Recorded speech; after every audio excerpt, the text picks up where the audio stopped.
everybody. Good evening and welcome into the Josh Potato Sports Show. It is me, Sonny Clark, the hardest working man in sports radio. I hate to do this to you right in the national anthem. Right into the national anthem. We're not going to do that. We're not going to interrupt that. We're going to do this. We'll take a quick break, play a couple of our sponsors out here, and get all squared until we come back from the national anthem. So we'll just start off. We'll get from Winston General Contractors. We'll be right back. At Wesson General Contracting Incorporated, we're your one-stop shop for all your general contracting needs. We are locally owned and with over 20 years of experience, so roofing, gutters, sidings, fence staining, painting, foundation problems, or roof damage are no problems at all. Give us a call at 214-200-5588. That's 214-200-5588. Wesson General Contractors. Sachse Ice House is a non-smoking craft beer and beer pub located in the heart of Sachse. The Ice House was opened to provide a friendly, clean, and female-friendly environment. Sachse was lacking a place for service industry, date nights, and girls' nights, as well as happy hours. Excellent service and top-notch food are our priority. On Tuesday, we offer 79-cent wings, as well as half-price burgers on Mondays. So check us out at the Ice House located at 6501 Highway 78 in Sachse, or give us a call at 469-304-1550, or check us out on the web at SachseIcehouse.com. Go Mustangs! At the Jerry Bullet Training Center, we are a motivated team of coaches with the mindset of helping you achieve and reach your highest goals. Having developed and trained over 100 Division I athletes as well as Division II athletes, even professional athletes, the Bullet team definitely has the knowledge and mindset to take you to the next level. Check out our new 22,000 square foot facility and 3,000 square foot weight room, along with 4,500 square feet of outdoor turf and covered training area, along with football and soccer field. Contact Melvin Bullitt at 214-326-7853 or visit their facility just outside of Waterview at 8900 Princeton Road in Rowlett.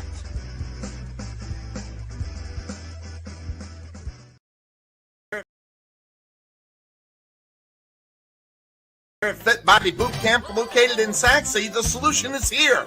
Fast, long-lasting weight loss results and the healthy lifestyle you need to keep them. The key to your fat loss success is our signature afterburn workouts, as well as support and motivation from our world-class coaches, and an easy-to-follow nutrition program to help you keep the fat off. Visit your local Fit Body Boot Camp in Sachse today to see the difference for yourself, or give us a call at 214-463-3005. That's 214-463-3005. Fit Body Boot Camp, Sachse.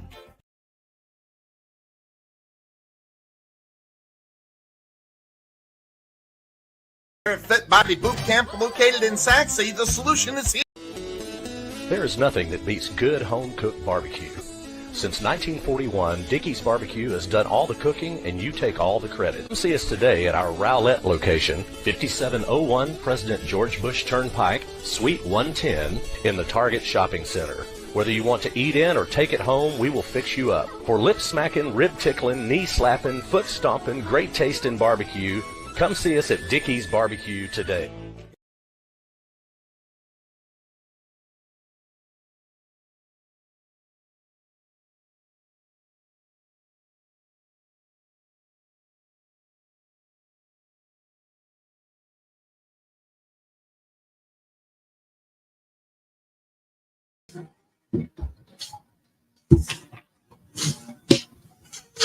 You can read both these clearly?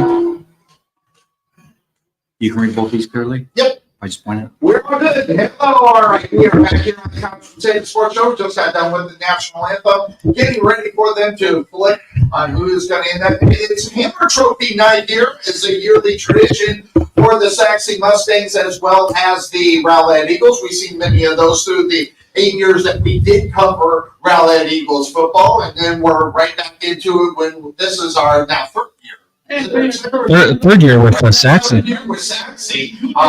That's going on. So we did not find out who won the toss, so we'll just go with who's going to kick it, and then they'll get that in the second half. So get it all set. But big game tonight, and you were I see the cogs moving in your head, trying to figure out what the heck is going to Oh, my goodness. You're going to be ready for that, and let us know what's going to be going on. Yeah, I'm still looking into it. We're trying to figure out the playoff matchups. We're going to be going against in the first round against 6A District 10, which is the Rockwall, Longview, Forney area, those teams. So there's a lot of matchup between teams to find out who it's going to be. The only thing we know is that we are the number 1 seed from District 9 going to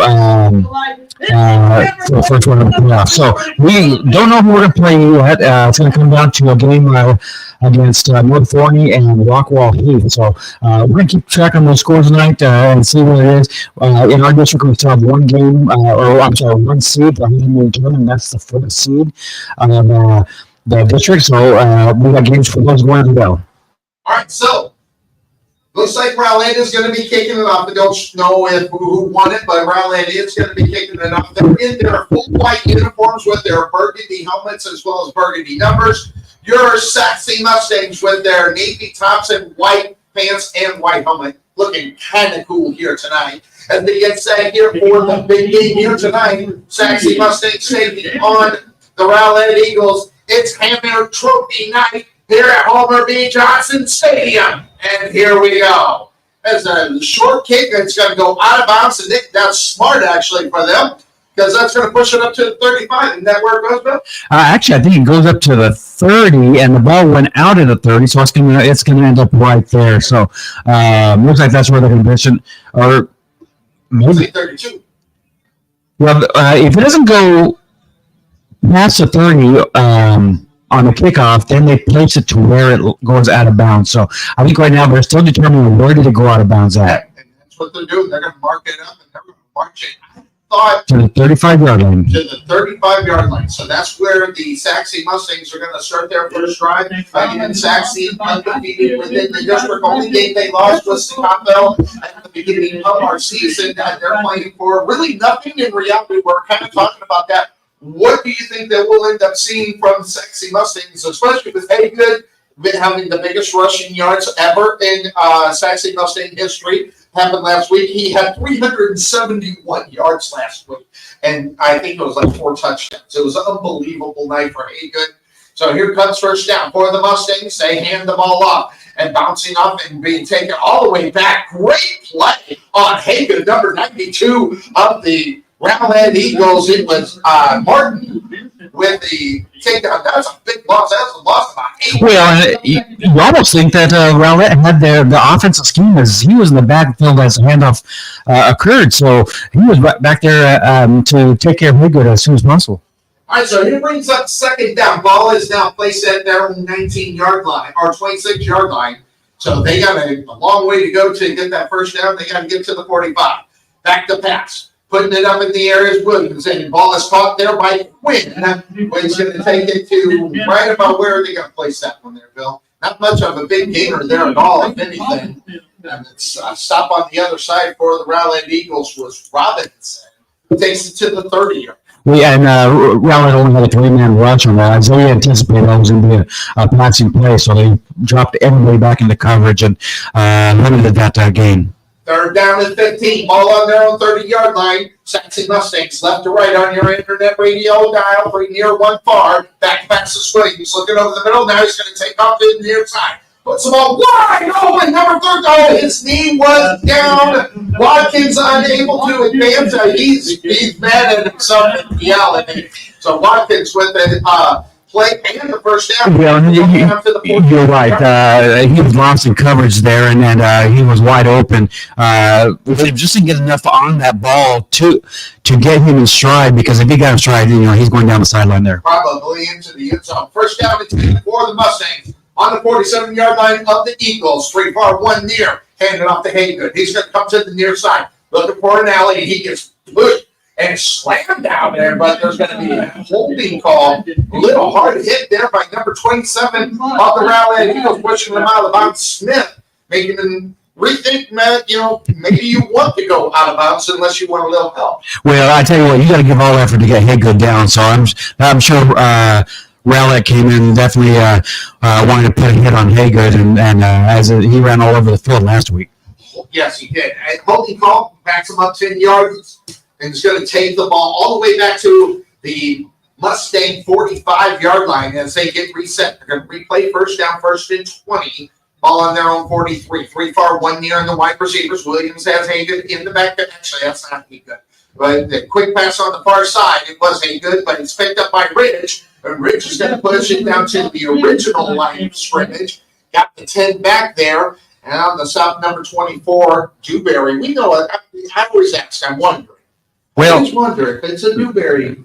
There used to be a Dewberry with Rowlett a few years ago, so I'm not sure. Maybe it's in the family. Well, no, I'm talking about Dewberry in Texas Revolution days when we were doing the Revolution games, indoor football. So, yeah, Dewberry, holding drive. Where's that one going to look at where they're backing this up?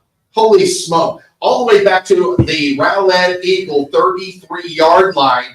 And boy, oh boy, this is a long way to go. It's going to be, is it still first down? It's 1st and 30 now. 1st and 30. Now, here's what you got to get Lockett wide open. Looks like they have him in double coverage right now. Yeah.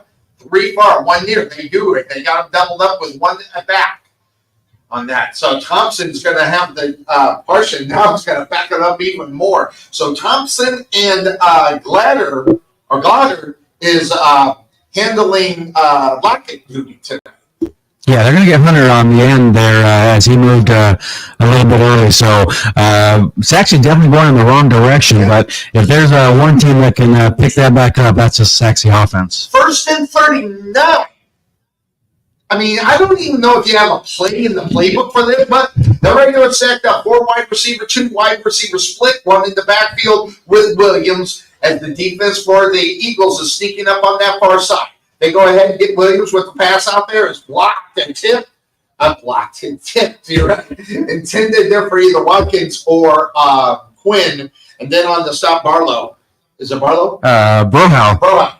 Got it right here. Brohow on the tip as Williams letting go of that ball.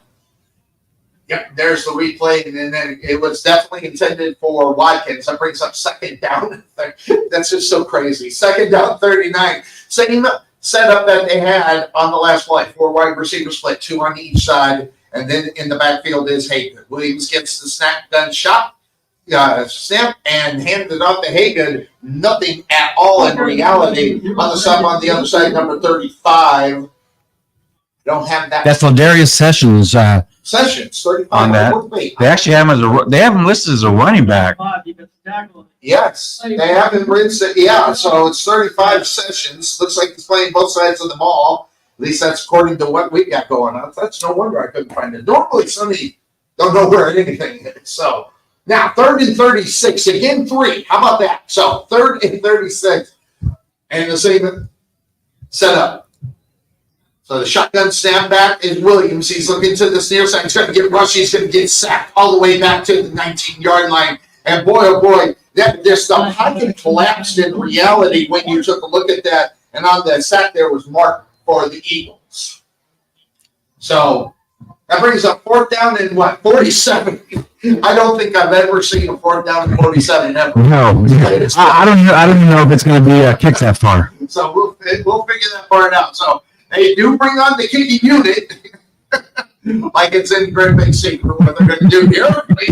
Anyway, yeah. I don't even think we're going to get a fake punt. I don't even think they'll kick it far enough to get to the 1st down marker at the 37-yard line of the Eagles. So let's see how they play it here. So they go ahead and get the kick, and it's partially blocked, and it's going to go, and it's going to roll out of bounds at the 48-yard line. And boy, oh boy, they just got in there quick. Number 6, Childs was probably the one that got the hand on it. Well, here's the deal. It's actually going to be roughing the passer. It's a personal foul, roughing the passer. That's actually going to be a Sachse first down. So I thought it got deflected, but apparently I guess he just adjusted that kick because he was being brought into. So with the personal foul, Sachse's actually get the ball back over the first down. First down. Then it's just a matter of where they're going to place it. In reality, after they walk off the 15 yards based up on it. So it looks like they're going to take it to the 34-yard line. And it's going to be first down and 10 for the Sachse Mustangs. I mean, it's crazy. You're sitting here calling that. No, they put it at the 35. They don't even know what 15 yards is.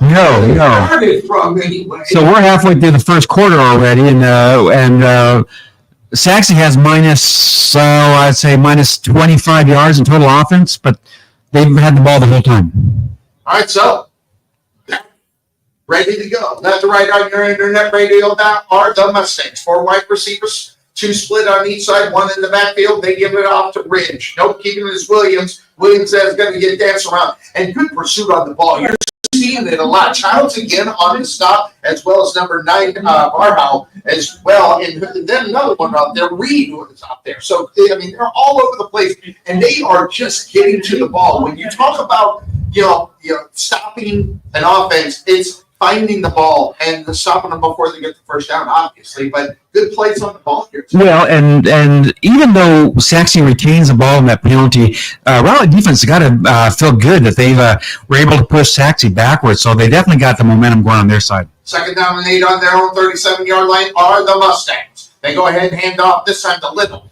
Little going to the far side, and he's just running with the blockers, but the blockers will work horizontal in reality because they couldn't get to it. You don't have a number. It's a new dude out there. It's number 95, but I don't have a number 95 listed on it. I don't have a number 95 as well. So new dude number 95, we'll see who it may be as far as that is concerned.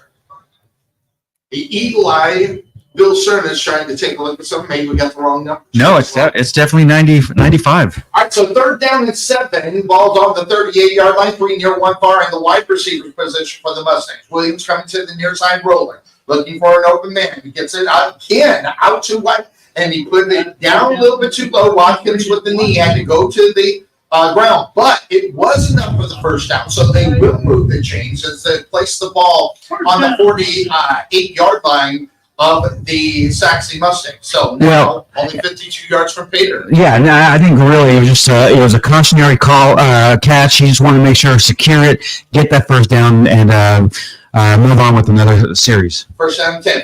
4 wide receivers, 2 split on each side, and then it's Little still in the backfield. Little's going to handle some blocking and almost intercepted by Brown. He had it right in his hands. It was intended for Watkins as well, and there was an opportunity, and Sachse got lucky. So sometimes it's better to be lucky than good. Yeah, you're absolutely right.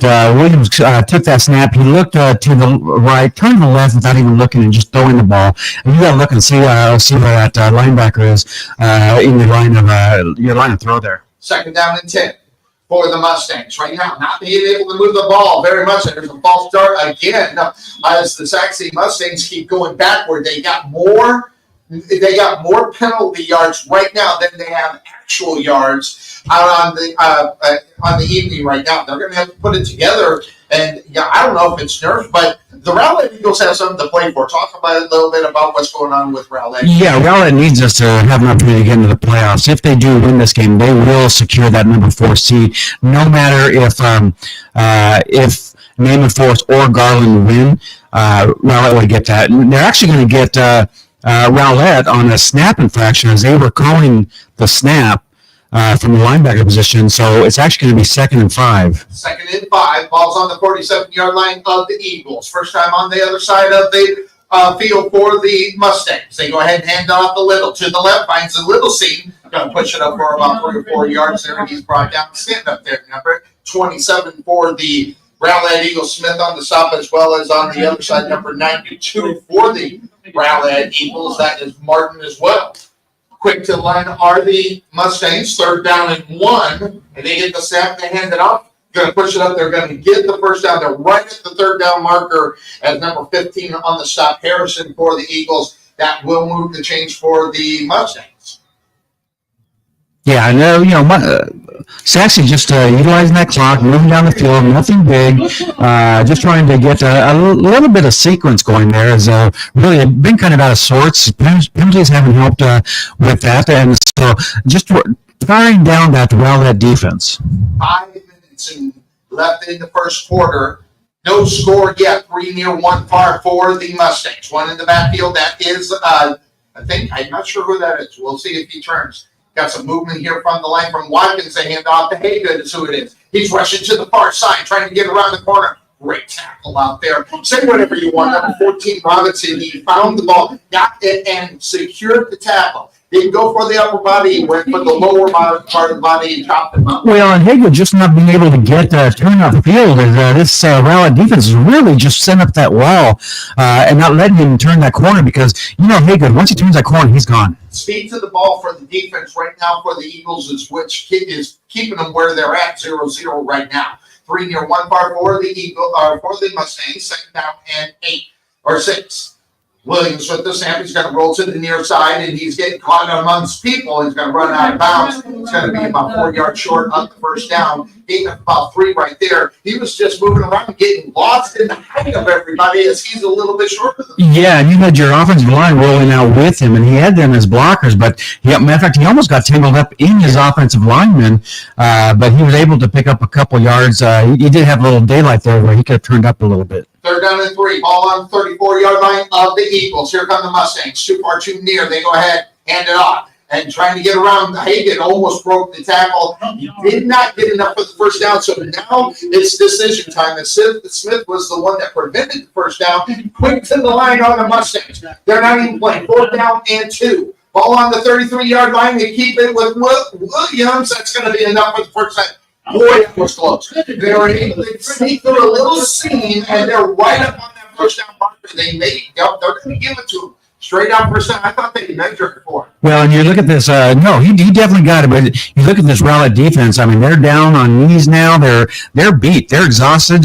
They've been out there almost the whole quarter. And that's why they're getting quick to the line. They know it's tiring. That means they'll open up some lanes, maybe for the running game, or Williams to find a wide receiver. Man in motion is Watkins. Ball snap by Barney Brown. Picked up by the Rowlett Eagles. Big mistake right there. And wait, are they? There's. No, so Wow. Yeah, Saxon was able to come up with that. Number 77, Hugh, was able to fall on that ball. Boy, mistake after mistake after mistake that we're seeing. And like we just said, it's better to be lucky than good because that wasn't the hand of Rowlett Eagle. That's why I called it that way. And he just must have slipped out and did gain possession enough for him to have possession. So that brings up 2nd down and 13 for the Mustangs. Man in motion again. Williams looking to the side, waiting on the snap. Goes ahead and hands it off to Hager right up the middle. It's going to pick up a few yards. It's going to push it down. It's going to bring up 3rd down. But it's 3rd and manageable in reality for it. But it's long enough to where, man, you're kind of wondering if they're going to pass it. Martin on the stop for the Eagles. Yeah, you're absolutely right. His name a lot here tonight. You've already called it by 6-7 times. As Saxon comes up the line again quick.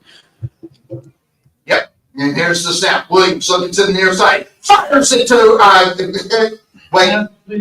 Number 5. What happened? They didn't tackle. He put a knee down when he caught the ball. And the angle we are up here, you couldn't see where he put his knee down, but as he caught the ball, he did set his knee down. It was enough for the first down. It is right there. I did miss it. His knee was down, but enough for a first down for the Sachse Mustangs. Ball is on the 20-yard line of the Eagles. Williams gets the snap, hands it off to Haygood. Haygood to the side, finds the seam, pushes it down to the 13-yard line. He's stopped on the other side by Childs. Childs is another guy. We're seeing him quick to the ball, preventing the big one. However, like you said, they're winded. Quick to the line are the Mustangs too far too near. And putting in the hand of Haygood. He bounces to the left and then to the right. And wow, he just made something out of nothing. Takes it down to the 6-yard line before he was brought down there by number 12. Is that 27? Yeah, number 27, Smith again. Yeah, and He's not. you know what? I am shocked that Rowlett has not called timeout. As I was saying it, they called timeout. Those boys are tired. They are tired. So with quick breakdown on the football field meets right here on the Couch Potato Sports Show. 1 minute, 23 seconds left to go in the first quarter. 0 short. We'll be right back. Rich's Performance Muffler and Auto Care has provided complete auto repair services to the Wiley area. At 10 minutes and 37 seconds.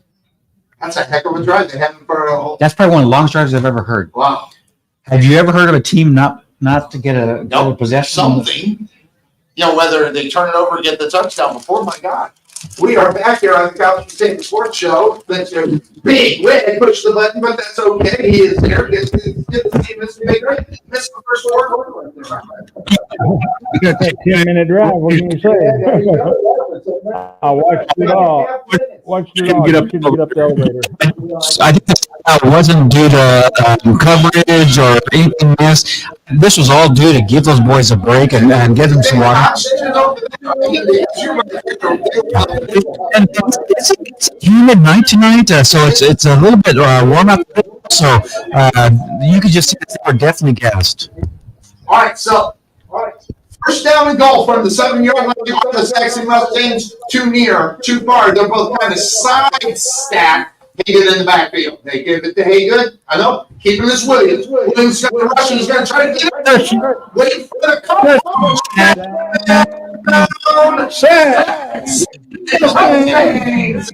Williams just used speed. He found the hole, found the alley, and gets it in for the touchdown. It was awful close as well. As we're going to look at the replay right here, I think he stuck it out right at the last moment. And for the touchdown, they bring on. Well, and Sonny, I was hoping maybe we'll get another play or two on this drive before we get in. I was really hoping to see if Saxon could take the whole quarter on this one drive. And that makes a big difference. I mean, I'm telling you right now, for a full team to try to get back into it, and it goes downtown for the Sachse Mustangs. Again, we're 7-0 here with 1 minute 16 seconds left to go here in the first quarter. Your Mustangs have a 7-0 lead. We're right now on the field, of course, right here on the College Potato Sports Show and your Sachse Mustangs radio network. We will be right back.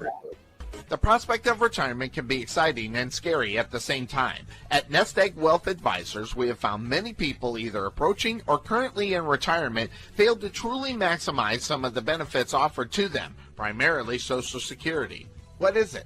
How does it work? It's simply not a benefit that you start receiving at age 62. Because these decisions are so important, my firm has assembled an informational packet on Social Security. If you would like a complimentary copy of Social Security Maximization, please give our office a call today at 972-412-6064 or visit us on the web at nesteggadvice.com.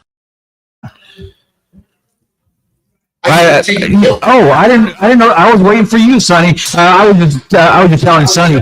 Have a little bit of offense. Give that defense some time to get a breather there. What you want to do is give them the sacks. Defense right back out there again. Yeah, my score is 14, and that's going to be huge. A big kick there by Weston's going to go out of bounds. They'll push it up to the 25-yard line, stretch the draw. That being said, of course, the other thing, when you look for it, you want to put pressure on that defense. So obviously, the strategy is make sure that you find out what's going on. So as far as what we're looking at for the Rowlett Eagles, that minute 16 left to go before they hit the field on the offense. So they should be really well rested. And so should the Saxon defense. They should be. Saxon defense. So let's see what we know what Saxon defense is because they've been doing it all year. So let's see if they can shut them down and put them to 3 and out. Well, I'm trying to figure out, is that number 2 out there at the quarterback position? No, it's Laura with a quick pass on the near side. It's caught over there on the other side of number 5, and then that's Latrell. Picked up by number 22 of your Sachse Mustangs. The ball again. Look at that guy. He's going to be all over the field here. Yeah, absolutely. It's going to be tough going for Rowlett defense, or excuse me, offense. So they're going to definitely want to see what they can do differently to really penetrate that Sachse defense. So here comes second down for the Eagles. They're at their own second down and 12. That is a loss of 2. Ball on their own 23-yard line. 3 far, 2 near. Looking to the sideline. Coach is on the field, interestingly enough. So the Eagles set with 5 wide receivers set, 3 far, 1 near, and they're going to head one over the middle, and it's caught, and it's going to be a little bit short of the first down, maybe by 3 yards, and on stop for your Sachse Mustangs, number 16 on the stop. Yeah, what Laura did, stepped forward like he would rush it, and then he just passed the ball across over the line of scrimmage there. And that was just what's going on here? It's the end of the quarter. That's what it is. We didn't expect it, ladies and gentlemen. That was way too quick. We're not complaining. We would have got on the football field. It's right here on the Sachse Mustangs Radio Network, 7-0. This is Sonny Clark letting you know about Karen McKinney of Budget Blinds of Rowlett. Find a little inspiration by browsing our product, whether it be the latest trends, child safety, or smart home technology, and more. Contact Karen McKinney at 972-722-9300 or visit her on the web at budgetblinds.com/Rowlett. You can also learn who they are, as well as their approach and products, and you can also schedule a free home consultation. Again, contact Karen at 972-722-9300 or log online, budgetblinds.com/Rowlett.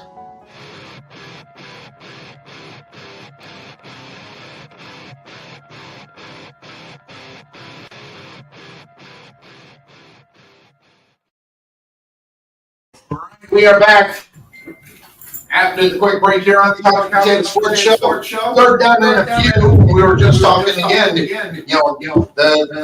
order gives the defense a little bit more time for Rowlett to warm up. So they switch sides. Left to right, internet radio down for the Eagles, and they snap it and going nowhere, but enough for the first down. So they give the defense a little more time. Runs quick on the stop for the Mustangs. So big set here. I'm just looking at the hole, and man, everybody was there. And he's a big quarterback. As far as that's Laura, as far as the Eagles are concerned, he's a sophomore, if I'm not even mistaken. Take a look at that. I'm almost sure he's a sophomore. Kind of reminds you of somebody by the name of Logan Bonner, who took over his football team as a sophomore. Yeah, he is a sophomore, and he's got a bright future ahead of him. Look how big his shoulders are, just about as huge as they can be. All right, so first down for the Eagles. 1st and 10, quick pass over the middle. It is caught, pushed down to about the 46-yard line, brought down by Nelson, and they're going to get quick to the line right now and see if they can get that defense off. Well, Rowlett's offense for years has been get up to the line right away, and then they'll sit out of it and then get the play call in. So let's see if they do that again or if they do that play. 1 far, 2 near, 4 the near. Lay off, lay off to the sideline. Ball's on the 46-yard line of the Eagles. Again, left right on your internet radio dial.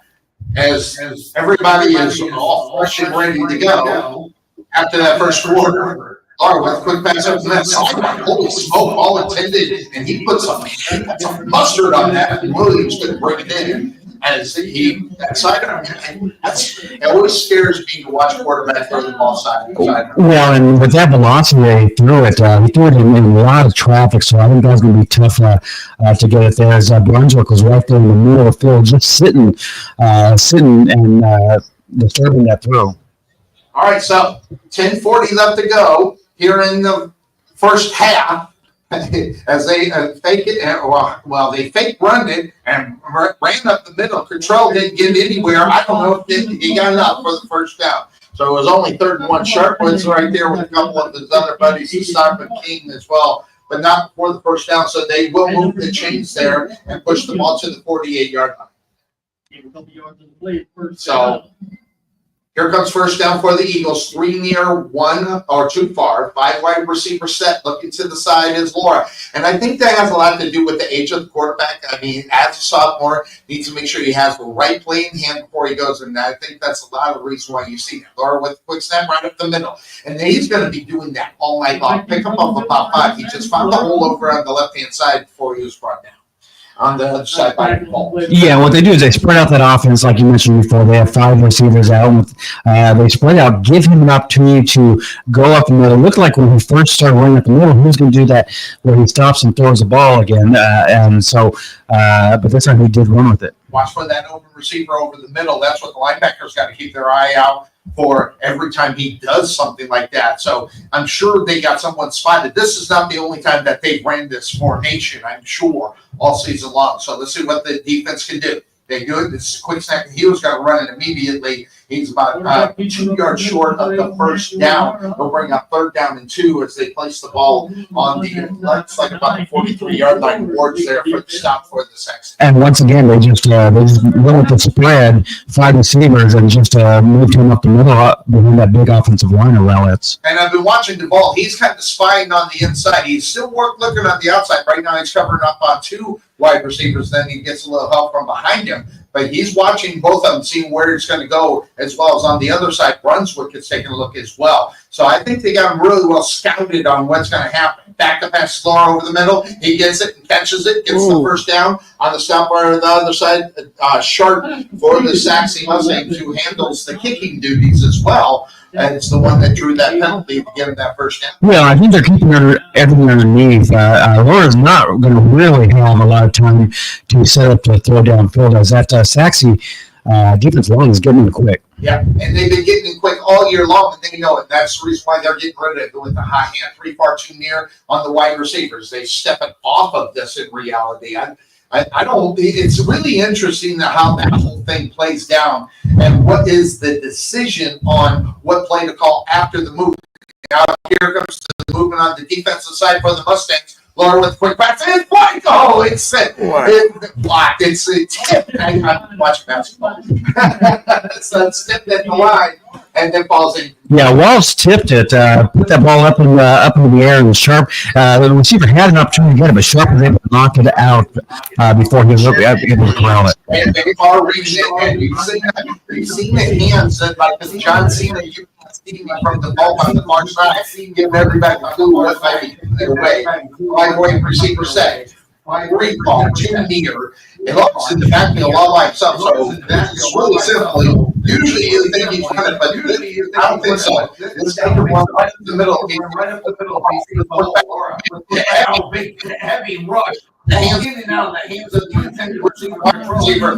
Coverage for your Sachse Mustangs as well. On the other side, number 44 was giving them a little help as well. A lot of pressure in the backfield, and Laura had before he was able to turn around. 8 minutes left to go here in the first half. 7-0 in favor of your Sachse Mustangs as the Eagles are moving left to right on your next radio guy. 2 far, 2 near, and the wide receivers. They got a running back. That's control back there with Laura. And defense for the Sachse Mustangs is looking like they're going to pressure and bring it hard. So let's see what they do here on the snap. Laura looking around, gets the snap, and that's going to come.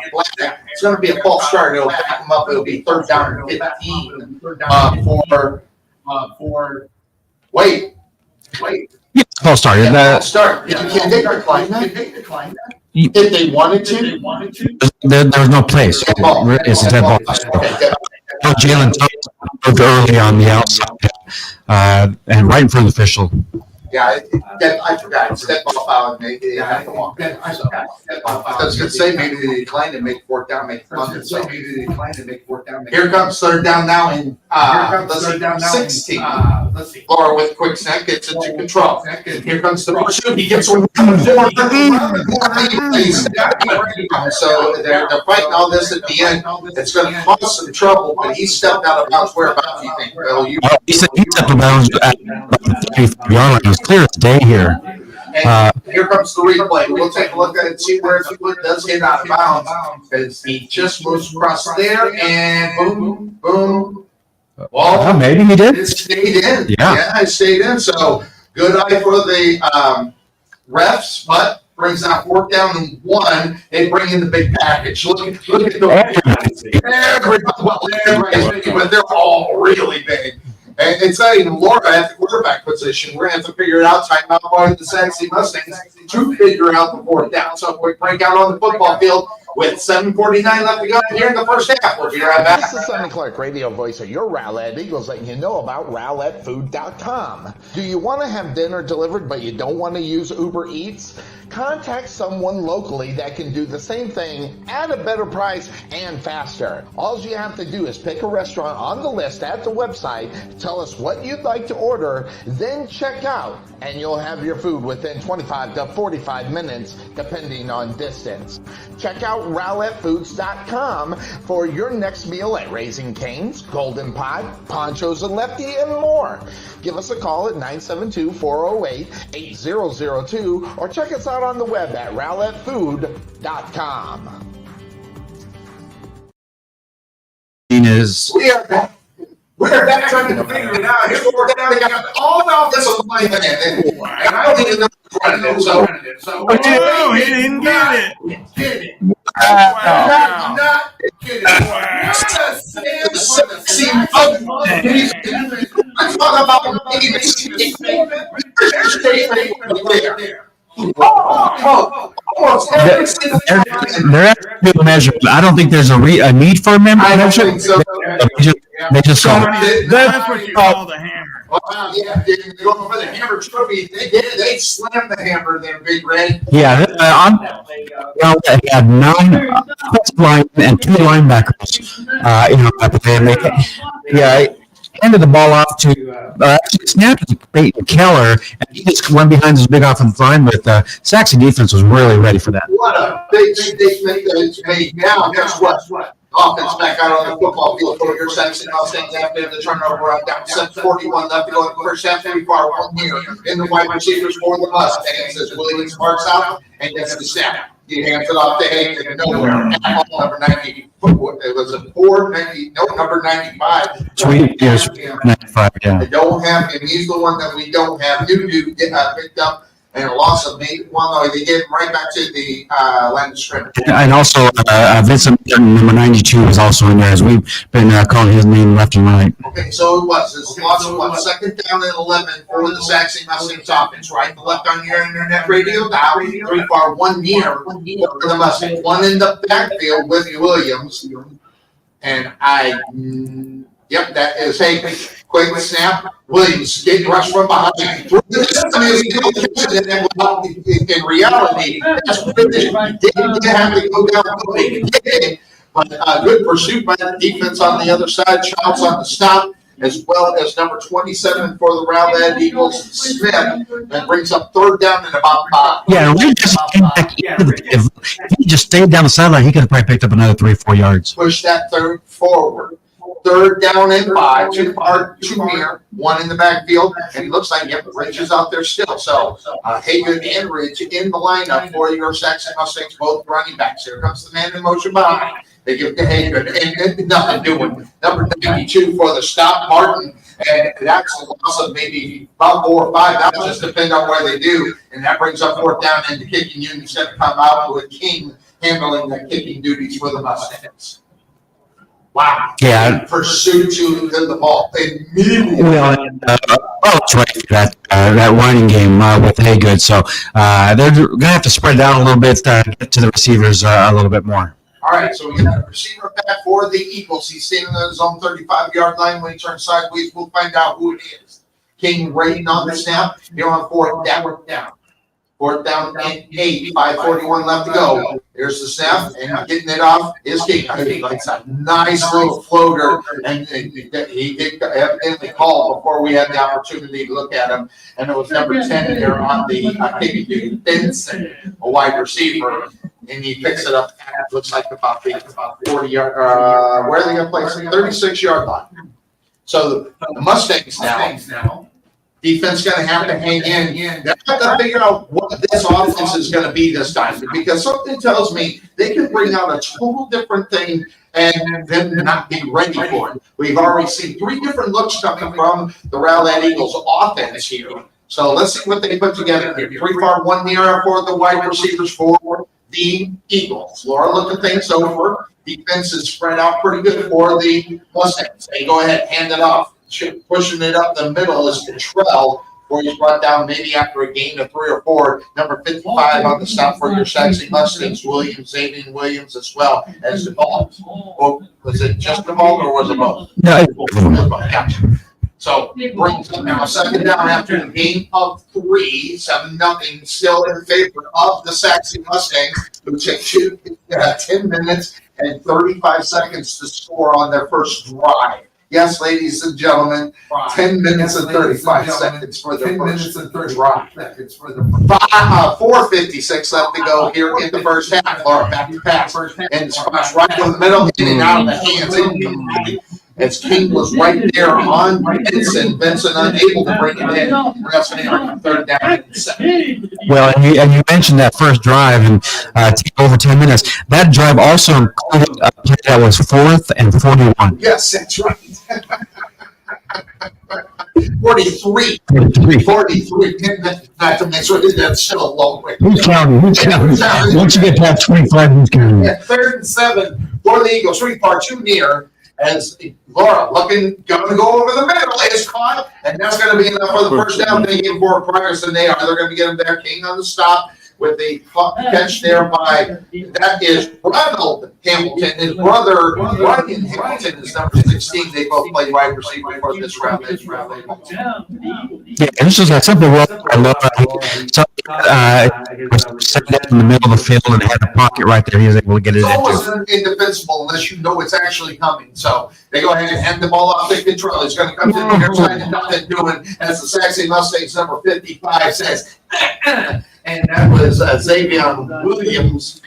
Yeah, great penetration by him to really get back to that level and get upfield. And followed the ball all the way. When you're running horizontally, you're not moving forward. And all the Eagles' defensive or Eagles' line was following that ball to prevent any kind of movement. Well, that's what north and south. We don't want to go east and west. We want to go north and south. If you east and west, you better get north and south really quick, especially with this defense that the Mustangs present out here. 2 far, 1 near. Back to pass. Laura's looking over to the near side. Through the intended receiver, Thomas. He was actually wide open. I think he just got a little excited about it. Yeah, ran across and was wide open as he came across the left-hand side. So that's going to bring up 3rd down and 11. Ball's on the 42-yard line of the Eagles. As the defense is, it took them. It's almost like clockwork. It takes sometimes a drive for the Eagles defense to get, or the Mustangs defense to get there, and there they are. All right, so here comes the big one. 3rd down and 11 for the ball's on the ground. Flag on the play.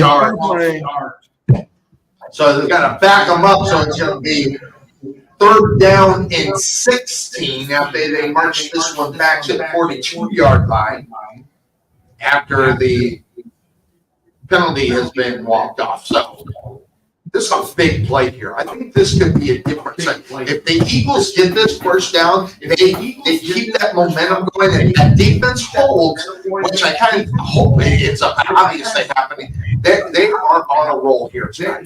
Here's the snap. Looking to the near side, wings it there, almost intercepted, into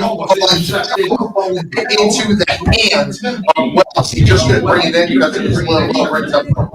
And the receiver was turned and was running a post, and his quarterback was expecting him to sit and throw the ball right there.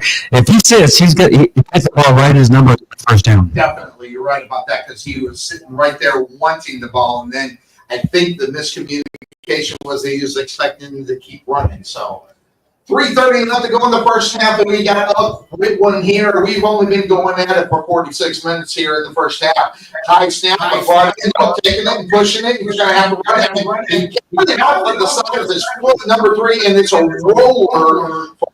And so much so, it's Daniel who was handling the kicking duties and it rolled all the way down to the 26-yard line of the Sachse Mustangs. When he came down, he had Brunswick pressuring him, so he faked the kick and then rolled out, and then he found open that he's able to make the kick. Oh, yeah. Still get the kick off and get good yardage out of it as well. So here comes the Sachse Mustangs, right to left on near and their net radio down 1st and 10. Ball on their own 26-yard line, too far, too near the wide receiver. This time they look over to the sideline, wait for the call. In the backfield is a Haygood. They get the snap and they hand it off to Haygood. Haygood now runs to the outside. Oh, what a great tackle. Up, over, in. Number was that 12? Yes. Number 12 for the Rowlett Eagles on that, and he even plays a wide receiver as well. He's Newsom. He's not in the defensive side. Dawson. Yeah, Dawson. It's Yeah. Dawson. Good Lord. I need to make those letters a little bit of Dawson. Dawn. Son. All right. Second down. After being a good. Too far, too near. And you get Hayden in the backfield. This time Williams keeps it. He stutters and moves around to the outside, gets enough for the first down and a couple more before he ran out of bounds. And he does move the chains for the Sachse Mustangs. Great job as he recognized the coverage up in the middle of the field and he was able to pull back and take that with them for a first down. All right, so chains have moved. It's 1st and 10 for the Sachse Mustangs. Ball's at their own 39-yard line. 3 far, 1 near the wide receivers. Again, Hagan in the backfield with Williams. Looking at this near side, there's a lot of green here. I'm going to be looking that way. And guess what? They're running this way to the near side. Williams after the snap. He's just going to run out of bounds. You're going to get to about the 41-yard line before he ran out of bounds. Well, and he just brought in a late flag on that last hit, which I don't agree with it. I don't think they're going to call a blindside hit, but I think the defender was facing him when they hit him. So officials are talking about now, it was a back judge that threw that about 40 yards away. The officials let around that play. So question why is he throwing it to nobody that was next to the play saw it? I was thinking the same thing. He was kind of out of position to throw the flag, and it is a personal foul. Helmet to helmet hit. Yeah, they'll call him, that's a blindside. Oh, is that what that Yeah. Wow. That's a bad call because, like I said, that official was a bad judge. He was probably about 40 yards back. And here comes the replay. And we had three receivers. No, it wasn't this one. It's right. Oh, that's a horrible call. Yeah. That is just wow. 7-0, 231-0. I'm not Tom Brady. I can criticize the refs. That's a horrible call. You can't think. And also, think about this game, okay? Yeah, it's wrapped up for the Sachse Mustangs, okay? But at the same time, these guys are playing for pride. They're playing for the Hammer Trophy. There's a lot involved with this game. Not only that, if the Eagles win out, they're going to make the playoffs. So, it's just not a good time for that play to happen or that ball to be had. Hey, all right, 2:31 left to go here in the first half. Slow down a little bit. 7-0 still in favor of the Mustangs. Here comes first and Go get the ball. Go get that ball. So it's going to be a touchdown for Rowlett. There was a backward pass to Haygood. That's where it is. It's a touchdown. And Haygood didn't catch it, but then he didn't go for the ball, and Rowlett was able just to pick it up and deliver for a touchdown. It's almost like it was in slow motion. Here's the replay. Here's the slow motion, and it was backward. Haygood didn't necessarily know. He gave up on it after he did, and then it was picked up and ran in. Well, there's some discussions going on right now, so I think they're gonna discuss this and talk about it. If they overturn it, this is a bad call too. I mean, without a doubt. All the way I see it. I mean, that was clearly thrown backward. Clearly. So yeah, I don't know what the discussion is here. He was probably about 3 yards behind the quarterback. Looks like they're gonna get. Let's get some. The guys are on the side. They should. Because that's the right call. So now you got to keep ahead of it. And now the coach was actually talking to. He just didn't see the It back 2 yards, actually. Yeah. Well, now they used to another flag, so I'm not sure what this flag. It's going to be. I'm guessing it's going to be 7-1. Let's see. Let's move along. Which side of the field? Yeah, this is wow, crazy. What game have we seen so far, Lisa? I mean, even that play. I mean, the plays are happening the way they are. I mean, That's another combination that it seemed like the momentum that the Mustang had, that just completely went away like a bolt of lightning.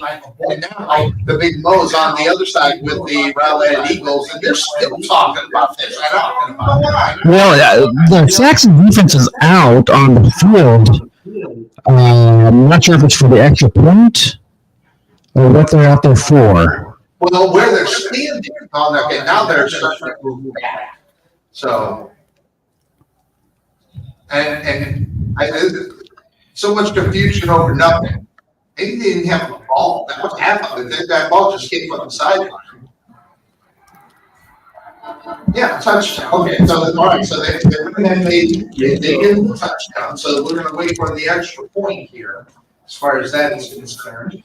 Yeah, they're going to get Rowlett with the sideline running as well. Yeah, might as well just come on. Let these guys celebrate a little bit. This is high school football. It's Texas. I mean, all right. So let's tie it up. They bring everything here or the let's play and let's get this going. All right, so they're going to go for 2 doors out there. They don't even have to get you in there. So they got that blow going. Now this is where the defense has to stand up here for the Sachse Mustangs, keep the lead. And I bet you they're going to be timeouts here right and left. It's spoken like conduct on Rowlett. Oh, so they'll back them up. Now they'll have to get the extra point. There we go.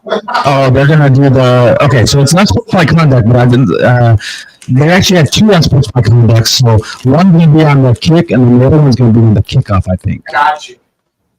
Wow, interestingly enough, they still have that offense out on the football field for this 2-point conversion for the Rowlett Eagles.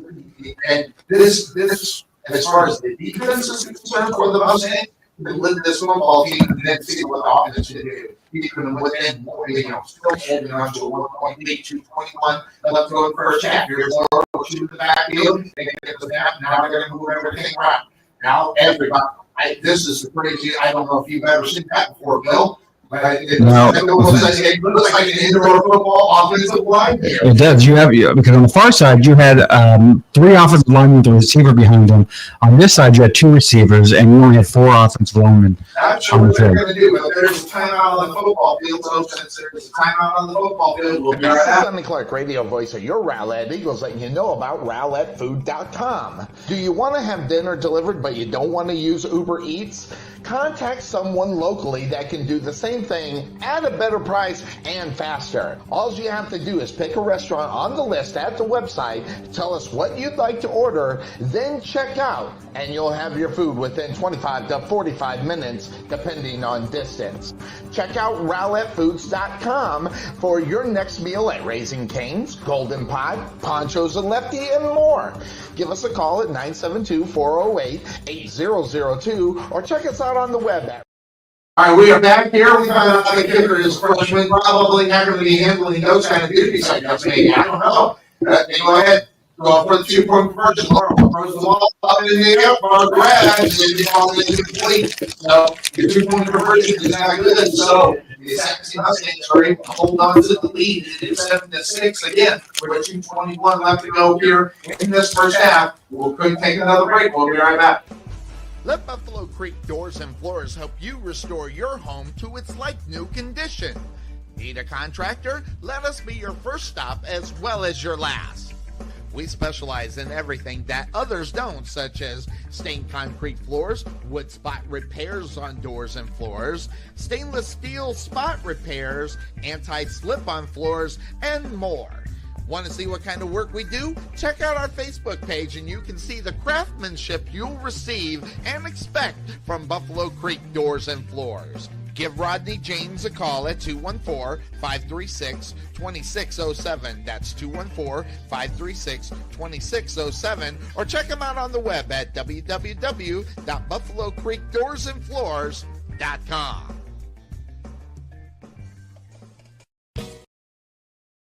Okay, from the 25. Yep, there it is. We are back here on the Montana Sports Show. We thought they were going to kick it from the 40, but they had that other penalty. They had 2 penalties, both that have to be marked off. They're going to kick from their own 25-yard line. Plus, as Bill so wisely reminded me the kick was out of bounds the first time that Daniels put a foot in it. So let's see what Daniels does too. Great opportunity here for the Sachse Mustangs holding off the 2-point conversion. Let's see what they can do on a kickoff return all the way back from their 25-yard line. It is short, and it's going to go out of bounds. I don't even know where they put that at. They're going to put the where it goes out of bounds. So it's going to be on Sachse's probably around the 48-yard line. I see if not right at 50. Hanky right there. So the hanky out of bounds, that's where it went out of bounds. They get how many yards for? You don't. They get it's a spot foul. So all right, very good. They'll put where they deemed it went out of bounds. 2:21. Boy, this last minute is taking forever. I mean, we're now at 8 o'clock. Yeah, it's went 25 minutes, and last 2 minutes have gone in 25 minutes. All right, so here we go. They're going to put it. Yeah, they're going to put it on the 7-yard line. So I guess they do add a 5 penalty to that. 5 yards up on top of it. So here comes first down and 10 for your Sachse Mustangs. Ball's on the 47-yard line of Eagles. Too far, too near for the Mustangs. One in the backfield. That is Little handling those duties, and they hand it off. Little throw. You're gone. Good half.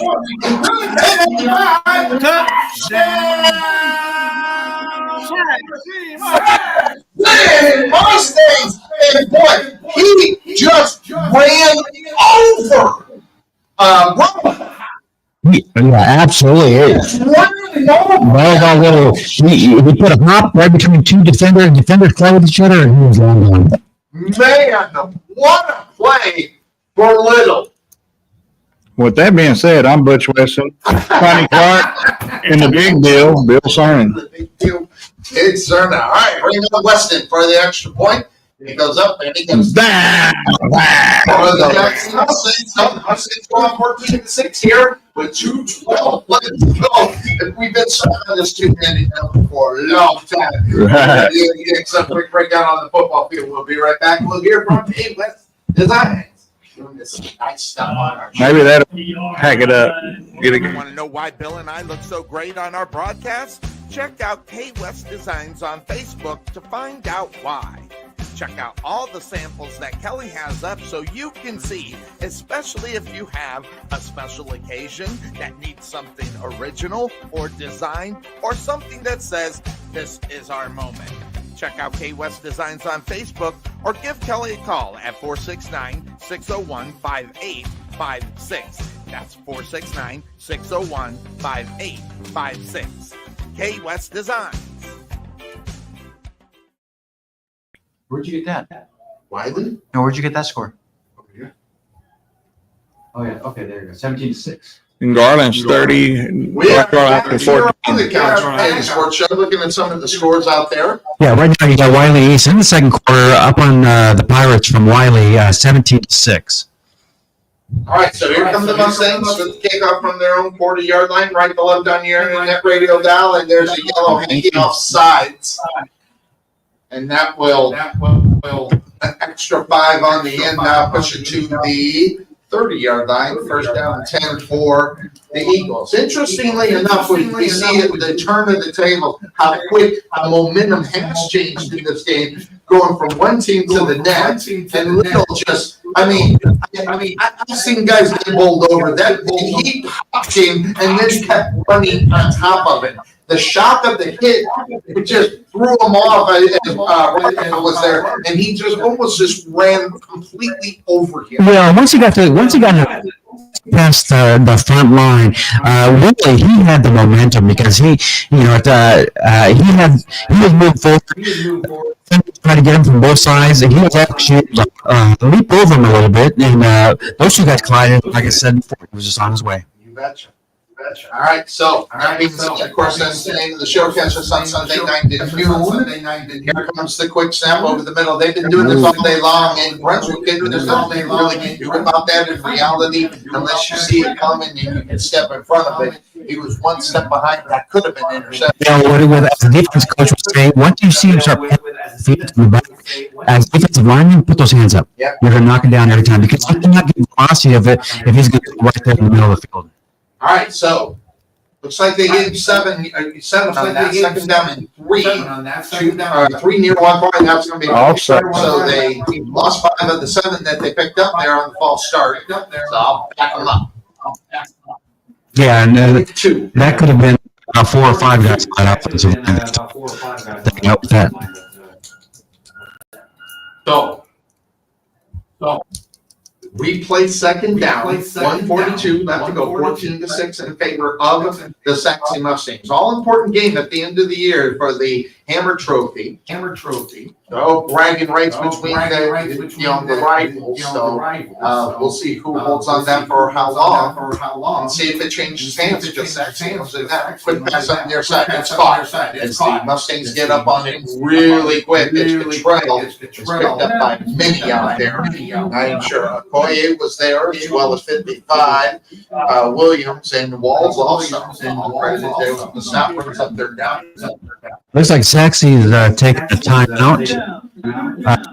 Their goal is that they can get the ball back one time so they can stop them here on this third down play. All right, so a quick breakout on the football field. We'll be right back. This is Sonny Clark, radio voice of your Rowlett Eagles, asking, are you looking for a new home? Want to know what your house could sell for in today's market?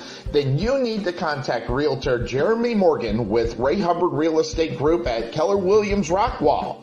Whether you're buying, selling, leasing, or investing, he can help you get where you need to be. Visit RayHubbardRealEstateGroup.com or make an appointment today by calling 214-236-2914. That's 214-236-2914. Jeremy Morgan with Ray Hubbard Real Estate Group, Keller Williams Rockwall. In this game because they need Sachse to win this one. All right, we are back here on the couch. Well, right now Garland's up 37-14 against North Garland, and all eyes from watching this game. All right, quick snap. Laura's not going to be able to get to it, but maybe pick up 2 or 3. But it was enough for the first down. Williams on the stop, as well as the Okoye was there. Not before they'll drag the chains up there for another 10 yards, and they'll start clocking this run at 1 minute and 14 seconds left to go here in the first half. So they were trying to prevent that, trying to keep that and give them the opportunity to get the ball back here for another score, that being the Sachse Mustangs. That's why the timeout happened. 2 near for the Eagles. Laura with pass open and got it down. And some big bear claw on the Williams. Did that? It was Warts with the big bear claw on that one. And like I said, Laura kind of throws it sidearm, kind of throws it. You can put down 6-7 balls on this, and when he pitter patters and he's step forward and throw the ball, he's not going to be able to get that ball up in the air if he's trying to throw something low underneath. 56 seconds left to go. Play clock's down to 15, and they're on the far side of the field, not even close for the play. They're not going to be able to get this off in time. This is going to get a delay a game unless they call a timeout on that far side of the field. 3 seconds left to go. They're lined up. They're far too near. Timeout.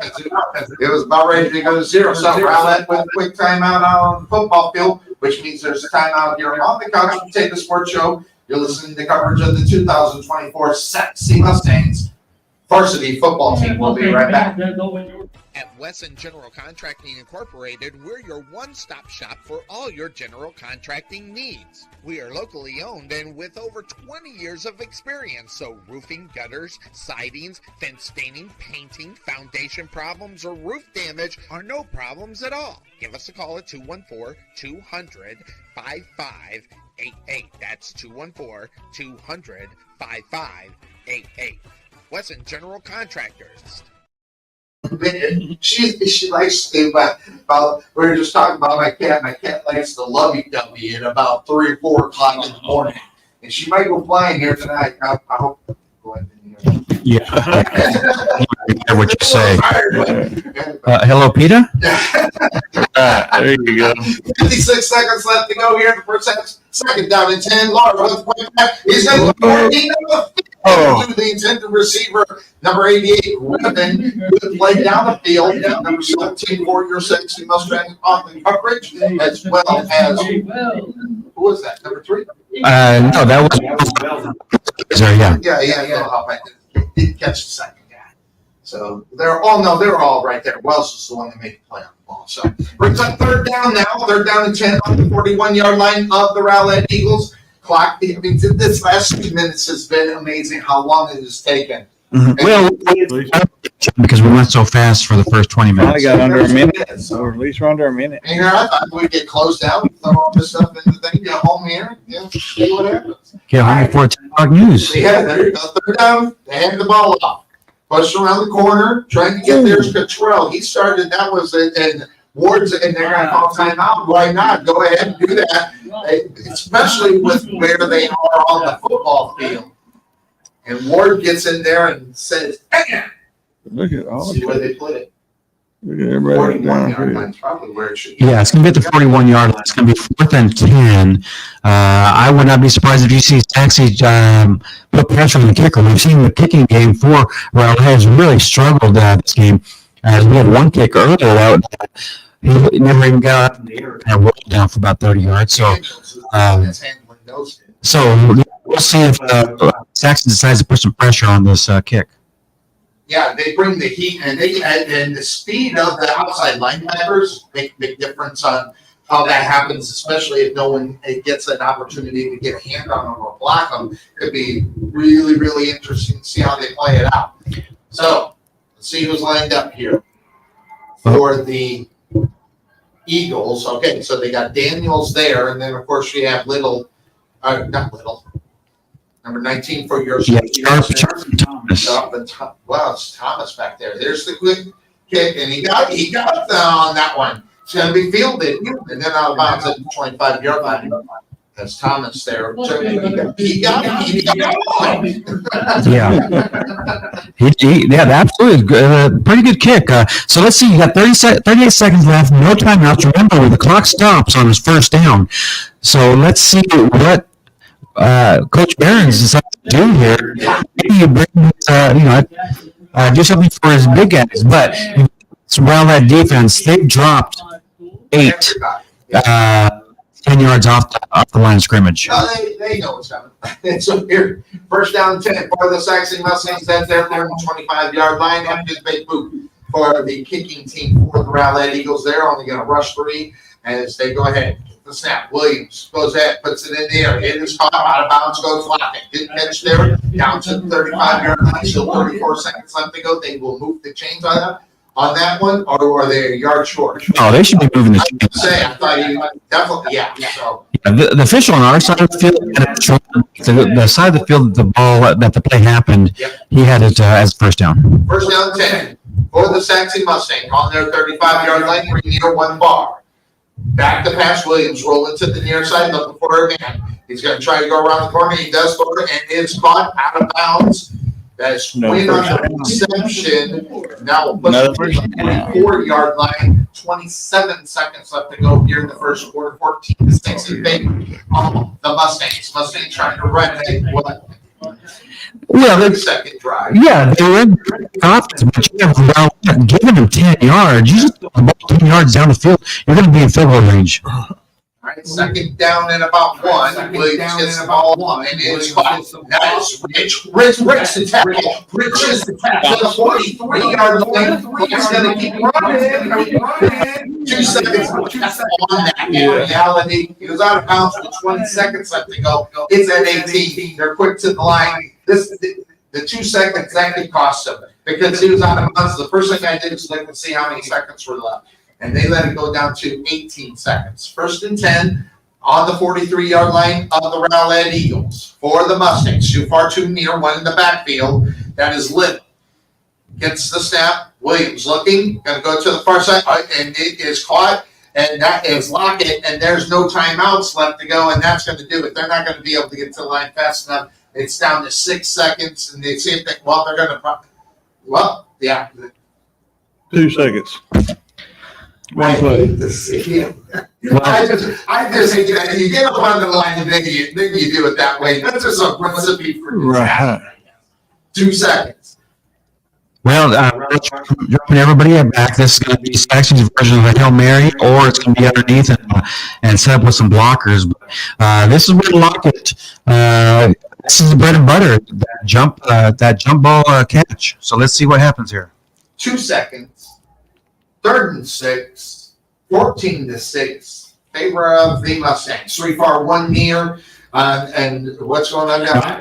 You got Quinn down here by himself. I was just giving the ball, let him decide what he can do. It's the snap, and then Thomas is actually throwing the ball down the field. Is blocked away there by number 14, Robinson of the Eagles. That's going to do it for the first quarter here as the Mustangs hold on to the lead 14-6, but are looking for a little bit more. Weren't able to get it. That being said, of course, that's the name of the show. Catch us on Sunday night at noon. We're going to go into our halftime festivities. When we come back, are we going to get him today, Gil, or are we going to go into the other one? All right, so we're going to go ahead. We'll see a little bit of the Country Kid Sports Show at the halftime for the halftime festivities. We'll be right back. At Wesson General Contracting Incorporated, we're your one-stop shop for all your general contracting needs. We are locally owned and with over 20 years of experience, so roofing, gutters, sidings, fence staining, painting, foundation problems, or roof damage are no problems at all. Give us a call at 214-200-5588. That's 214-200-5588. Wesson General Contractors. Look how small their band is. Mm-hmm. There used to be way more people than that.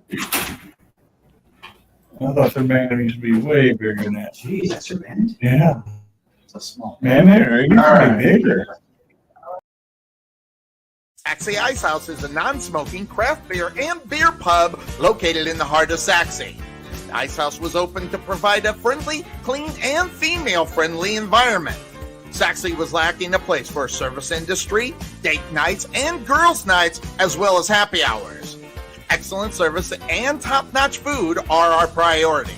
On Tuesday, we offer 79-cent wings, as well as half-price burgers on Mondays. So check us out at the Ice House, located at 6501 Highway 78 in Sachse, or give us a call at 469-304-1550, or check us out on the web at SachseIcehouse.com. Go Mustangs! At the Jerry Bullet Training Center, we are a motivated team of coaches with the mindset of helping you achieve and reach your highest goals. Having developed and trained over 100 Division I athletes as well as Division II athletes, even professional athletes, the Bullet team definitely has the knowledge and mindset to take you to the next level. Check out our new 22,000 square foot facility and 3,000 square foot weight room, along with 4,500 square feet of outdoor turf and covered training area, along with football and soccer field. Contact Melvin Bullitt at 214-326-7853 or visit their facility just outside of Waterview at 8900 Princeton Road in Rowlett.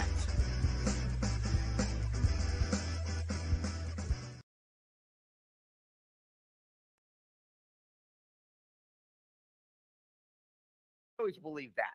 And if you have a Delvin Cook, you know what that guy can do. So keeping him on the practice squad was probably a very ridiculous thing for them in reality. They should have had him dressed in week number 3 when he was eligible and then be able to make a move in case something happened like that, because running game hasn't been any better from week number 3 to where we are today. But one thing, though, about that, though, yeah, you kept him on the practice squad. That means he was eligible for any other team to pick him up. Mm-hmm. And no one did. So, I mean, well, hold on. No one did, but we don't know how many actual offers might have came that way. Right, now, I'm not saying there were 100 of them, but there's still that option that we don't know about. Well, but the thing is, though, that there's not really offers that are offered to players on the practice squad. They're pretty much saying, no, we're going to pick that guy up no matter what, and they can snatch any player off the practice squad. No one did that.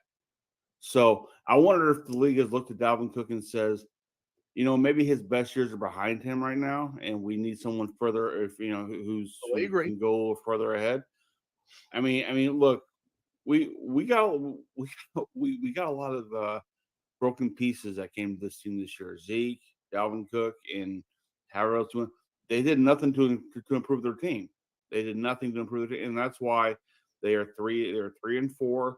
And on like I said, they're on par to be 6-11 at best, because look at their schedule. As I said, from season one, The from Giants week games one. are going to be a pain in the ass for them to, Yeah.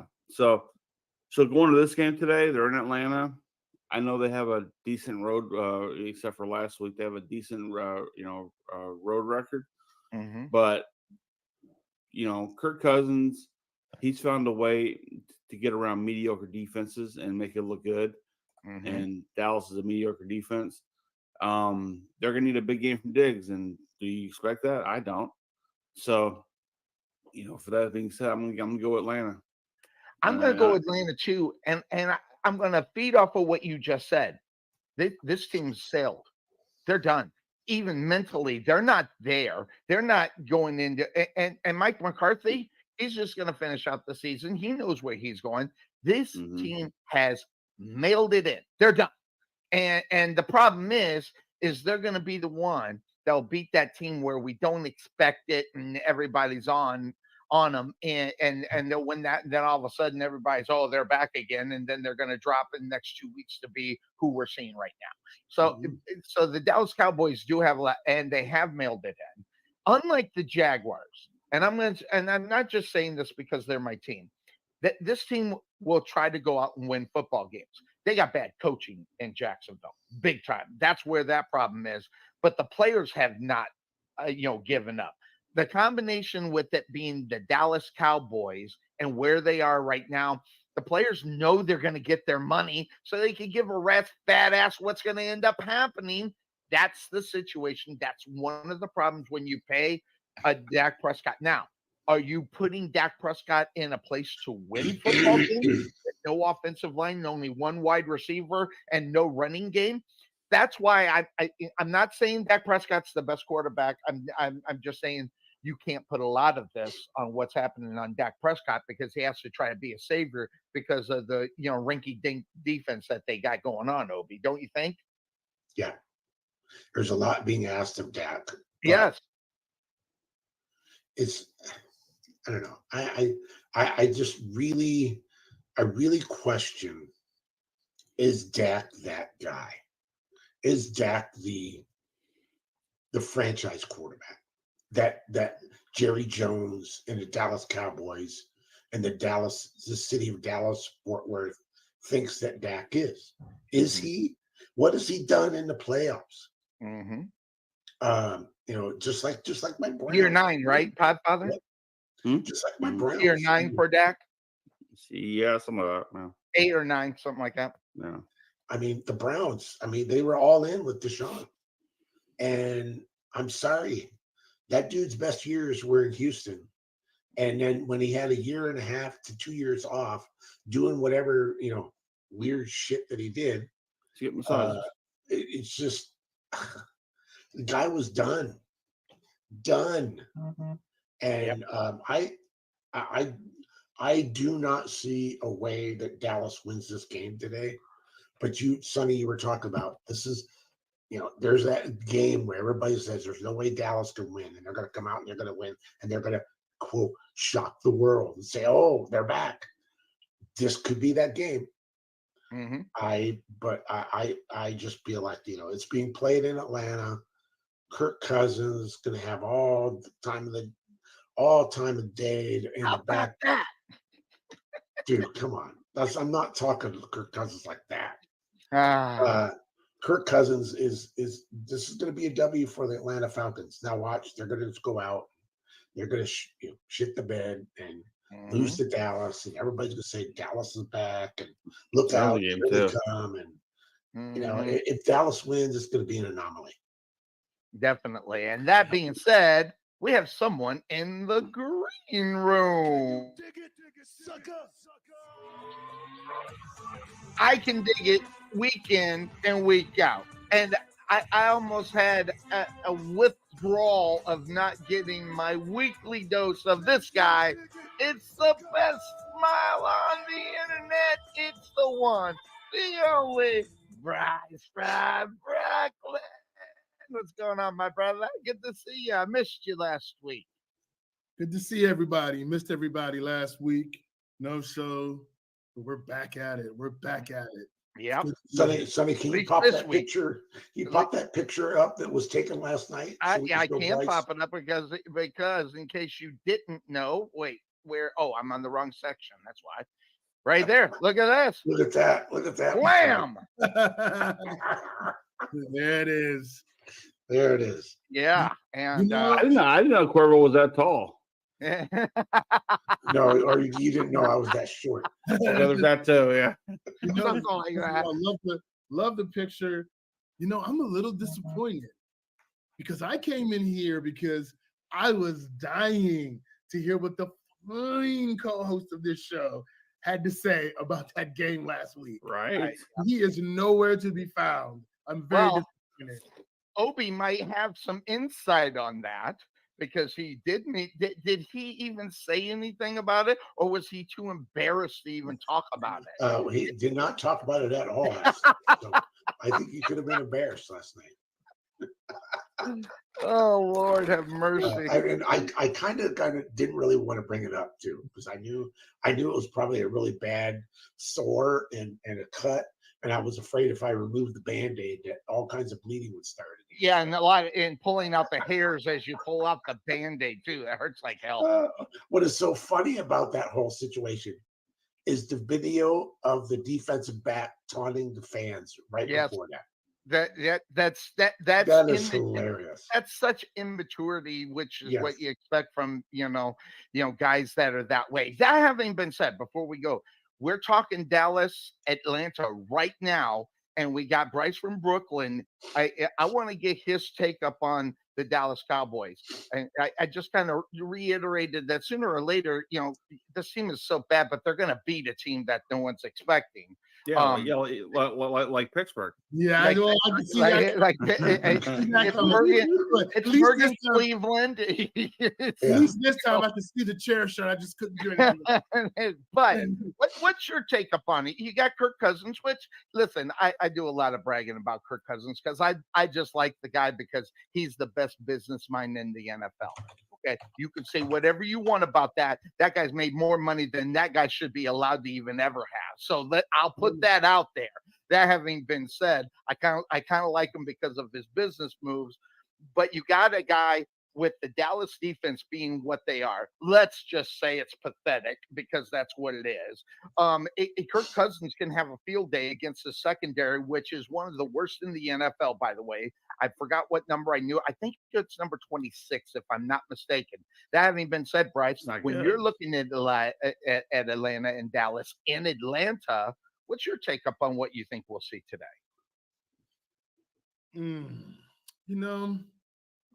Can I just make a quick comment about Micah Parsons and Trayvon Diggs on that podcast?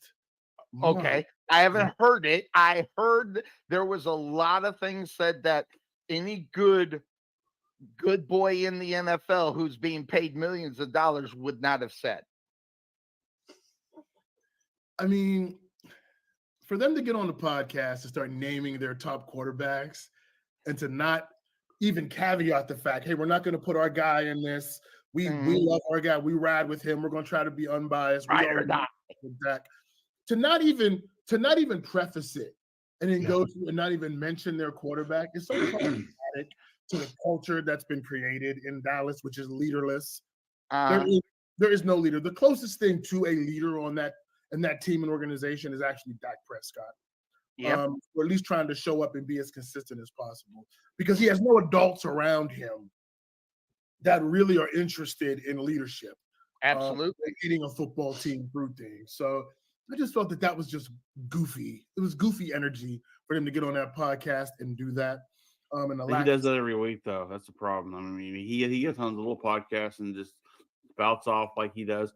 I mean, look, honestly, the guy's becoming a cancer in that locker room when it comes to disrupting the team, the flow of the team. But you know what though, Podfather? I'm not saying I'm always a little bit slow to use the word cancer because I think it's overused. However, here's the problem with what you just said. He's only getting his cue from the owner. so the real bigger cancer. Right. The real cancer in the organization is the owner and GM who displays no leadership no accountability. And he teaches that to his players that you can win. Like, it's about brand building over team and winning. So there's that piece. But to the game at hand, here's the thing with Kirk Cousins. If you cannot pressure him, to Sonny's point, he can make the throws. And they're 5-3. I don't think Atlanta's a great team, but they fight. They have talent. I like Raheem. The opposite of Jerry Jones is Raheem Morris. That's a guy that brings positivity to the locker room. That's a guy that people want to play for. Yes. That's a coach that, regardless of his flaws, believes in doing the right things for his football team. Mm-hmm. So, he's got that team at 5-3, fighting for division, trying to be relevant. The games in Atlanta, Dallas has so many injuries, and I think trying to play against, you still have Pitts, you have a professional-looking unit with Drake London. Again, not a great unit. I think Raheem knows defense. I think he'll have his team ready to play against Dak, where they won't have the lapses that the Steelers had. My goodness. I got the Falcons winning this game. It's going to be closer, I think, than you think, only because I don't think Atlanta's a great team. And I do think Dak on the field can throw it, and CeeDee Lamb's a load to deal with. But with Zeke out, Micah out, Trayvon out, there's good. I think too much to overcome in Atlanta. I'm going with the Falcons. See, my biggest issue with Dak right now is that, and it's not his fault. They got no running game. We all know this. We knew this from week one. Okay. And it's gotten progressive. I mean, yeah, you can have Dalvin Cook, but you're being Myles Elliott today. So hopefully, if Cook can still be the player he was 5 years ago, which nobody saw coming, because otherwise they'd have picked up during his time as on the practice squad, that'd be one thing. But you don't have that. Dak has no other receiver to throw to, so you are a one-dimensional team with a quarterback who's very one-dimensional. He's a statue in the backfield. You can't run with the ball anymore. And that is all the ingredients you have to fail on your offense. And if you sit there and blame the coaches and look, this is what you have. This is what you put in place.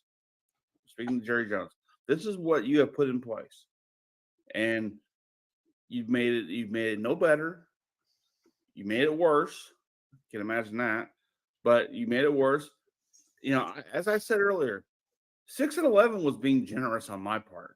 You look at the rest of that schedule, I only see one more guaranteed win, if you want to call it a guaranteed win. That's against Carolina, and they can squeeze out a victory. But so good luck with all that. Look, if we're playing for a top 5 draft choice in the draft next year, I get it. But you better get your running back. And I got news for you, Atlanta. I love the running back. Bijan Robinson, love him. I think he's going to do so much more with that team. For a quarterback who can dink and dunk all he wants, they have a running back who can get to the second and third level if he had to. Dallas don't have that. So, I don't think this is going to be close at all. I really don't. I think we're looking at maybe if Dallas can score 13 points, it's a miracle. They might score one touchdown, but be kicking field goals the rest of the day, which they're good at. And, I think 24-13 would be if I was going to go with a score, that'd be where I would go. Yeah, it's really interesting. We could do this. As far as that podcast is concerned, right? You could have been a Terrell Owens. You had to go dig that one up, didn't you? I did. It took me a second to find it because I had it in my archives. But I'm telling you right now, I think what Bryce said kind of tells the tale of where the Dallas Cowboys are. You can say whatever you want about them, but you have to defend them in reality, in sports, right? You have to say the political correct thing. And here's the problem with this, okay? They're going to go and they're going to continue this podcast until Jerry Jones says, well, maybe you should stop doing that podcast. Maybe we'll give you a couple million not to do it. See, that's what's going to happen. I'm telling you right now, I see this all coming in. Until that money comes in, Michael Parsons is going to be all over his own team because guess what? He knows he's going to get his money, whether it's in Dallas or Kansas City next year, or maybe the Detroit Lions are out there, since they don't have Aiden, on the phone trying to get some Michael Parsons over there. You say whatever you want. There's going to be some movements with Michael Parsons, and he knows he's going to get his money. So his actions right now, whatever he's doing, whatever he's saying, are things that were never said by any football player on any football team no more than 10 years ago. Okay, so it's a new school attitude that's going on. Yeah, let alone they had podcasts. I was doing them, but yeah, no one knew. They have players weren't doing it because when the NBA players start doing their own podcast, the NFL players start kicking on that as well and start doing their own thing. Major League Baseball doesn't have time for that because they got a game every day. Yep. So they need to get that in all the contracts that they can't do it. I'm just saying that's what they got to do if they want to stop this nonsense. But players didn't want to let it happen because this is how the players make secondary money though, because they get sponsors through their podcasts.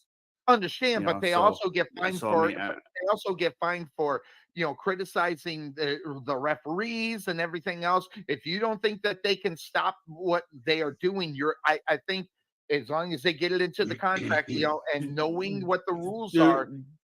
Do they only get fined if they only get fined though if they bab out during a press conference? Because during a podcast they don't get fined for. Oh, I got news for you. I bet you a dime they do. Because it has, and I'm telling you, you listen. Who said it? One of the coaches said it before. Said, "I like my money," so he's not going to say anything, whether it was here or anywhere else. Because I got news for you. You can sit there. You don't hear coaches ripping on them unless the coaches got all the money in the world. You don't hear the coaches ripping on the officials, even though they probably have a right to do on many occasions. But my point is unless that's where, and I know people hate this thought or what I'm thinking, or I'm trying to control them. But at the same time, this is your brand. You got to stop them from bashing your brand. And whether that's you give them money to shut up or you make a rule to say, listen, you can't go out there and badmouth our football team. You're making us look bad. And I know it goes against all the things that people think about freedom of speech and everything else. I get it.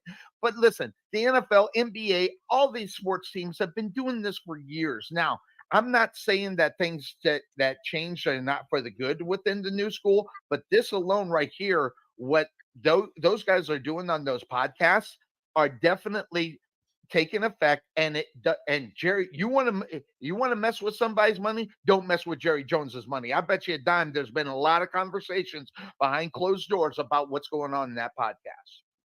But Sonny, it goes back to what I'm saying. So you're telling me Jerry Jones is going to come tell someone to get off a podcast? He can't. Yes.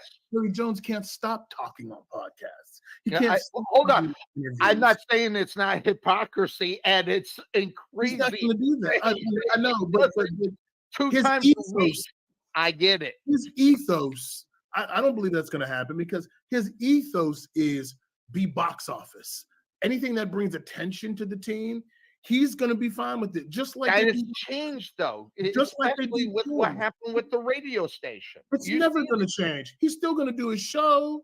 He's still gonna have his tours. The only team, Podfather can speak to this, that has tours of people coming in while the players are trying to work out and do stuff. Players have come out and said, "This is weird. Why are people coming in and touring our facility?" Because Jerry is about building, marketing, and the brand. Winning is secondary unless he's winning his way.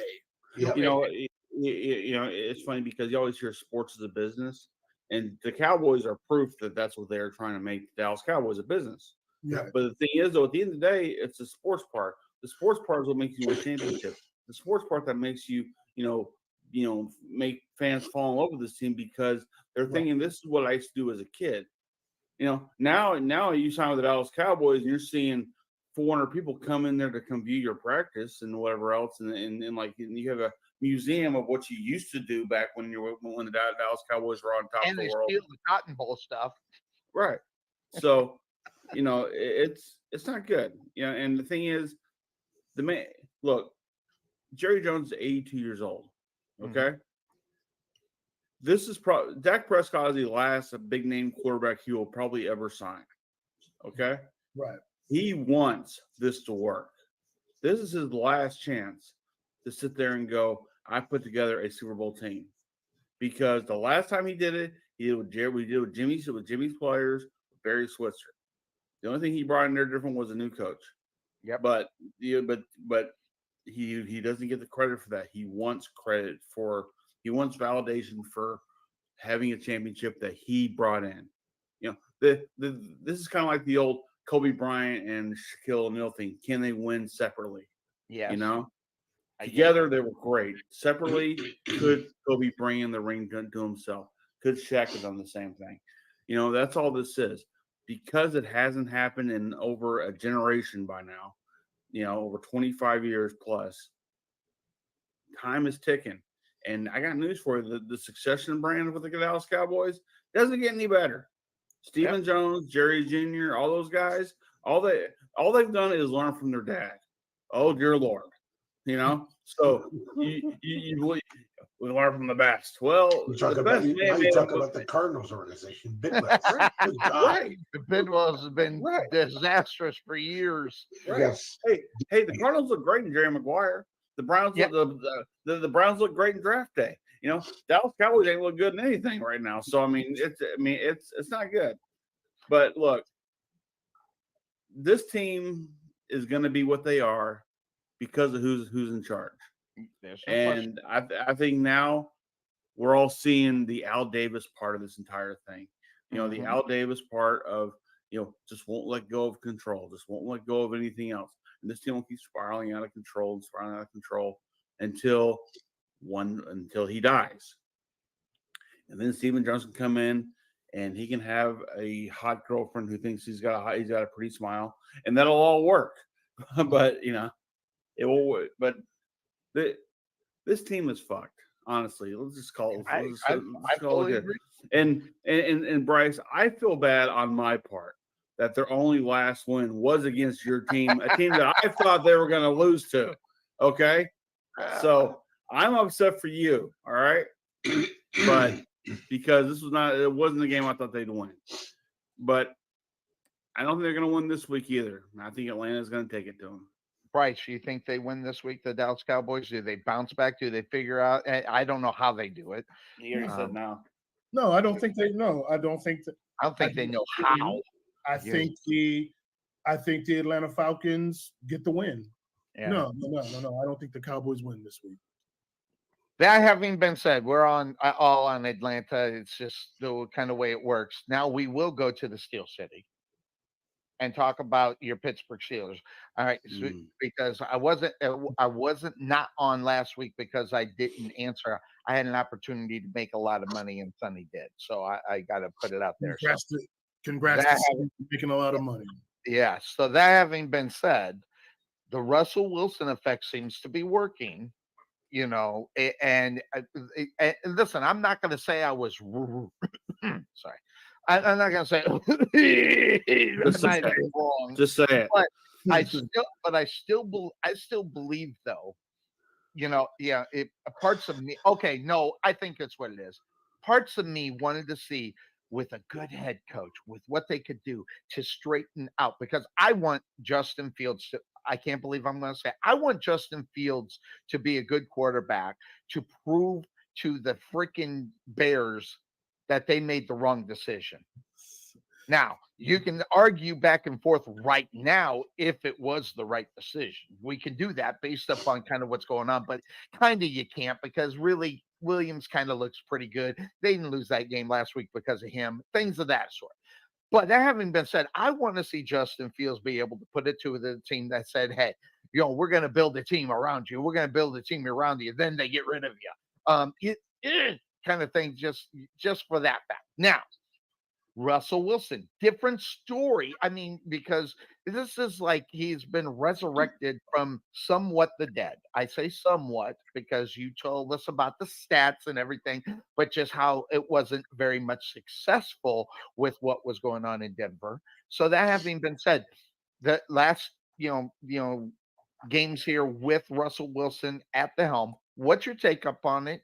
You got to be happy because there's W's up on or ticks underneath the W's. So, listen, if you want to go back and hear my thoughts, we can talk to the Podfather because I think that clip of me and the Podfather and you, Sonny, talking about Russell Wilson, that's A1. I'm gonna pat us on the back. That is A1 analysis on this show. Everything Podfather said, every point he brought up, everything that we talked about here. On. So let's get let's give him credit. Everything we said was spot on. It was measured. It wasn't over the top. It made perfect sense. And it's what you're seeing from the Pittsburgh Steelers and the offense. Look, the Steelers have a competent offensive coordinator, very competent. Some would say one of the better offensive coordinators in the league, and Arthur Smith, a guy who has a philosophy, who's committed to playing a certain way, whose playing style. This is smart people. We said this on ESPN that when Russell was signed, it said, hey, look, one thing that the Steelers have going for them is that Russell Wilson's style of play, what he does very well, red zone scoring, can still expand, play action, great elite deep ball. He's great at all that Arthur Smith loves to do. So this was a great melding of scheme, coach, and player, which I always talk about. Coach and player is important. You got one of the best head coaches in football, at least in my eyes. You got a quarterback with an elite deep ball, and you got a really, really, really good offensive coordinator who knows how to put things together. I am not surprised, based on what we've seen from Russell Wilson in the past, that he is playing extremely competent, solid football. Confident, as well as confident. Yes. Matter of fact, I expect him to continue to do that. I don't know if Russell Wilson is going to be all world. I don't know if he's going to be great. I still need to see him consistently throw over the middle of the field more, and then to scheme up things for over the middle of the field. If I'm a defense, when the ball is snapped, I'm playing deep, and I'm rushing everyone to the sideline. And I'm going to say, I'm going to make you throw over the middle of the field. You're going to have concepts that to test the middle, see if you'll do it. That's the way I'm playing against Pittsburgh. But they got the run game going. Their offensive line has been banged up, but they play consistently. They have a personality. The offensive line has done pretty good, even in spite of Roger Jones' struggles. Wow, he's technically a mess. And yet they've got the 4-string center in and a rookie right guard. But because they've got a personality, because they're very well coached on offense with Arthur Smith, they've been able, and Russ gives them the elite deep ball. You can't just run blitz every time because he'll hit you over the top. You have got a recipe for a team that can make a lot of noise. Rich's Performance Muffler and Auto Care has provided complete auto repair services to the Wiley area since 2003. Whether it's alignments, brakes, air conditioning, muffler service, suspension, front-end auto services, or in my case, a Cadillac converter, Rich does it all. Stop by and see him at 603 Commerce Street, Suite 203 in Wiley, or give him a call at 972-461-0776. That's 972-461-0776. You'll be happy you called Rich instead of anybody else.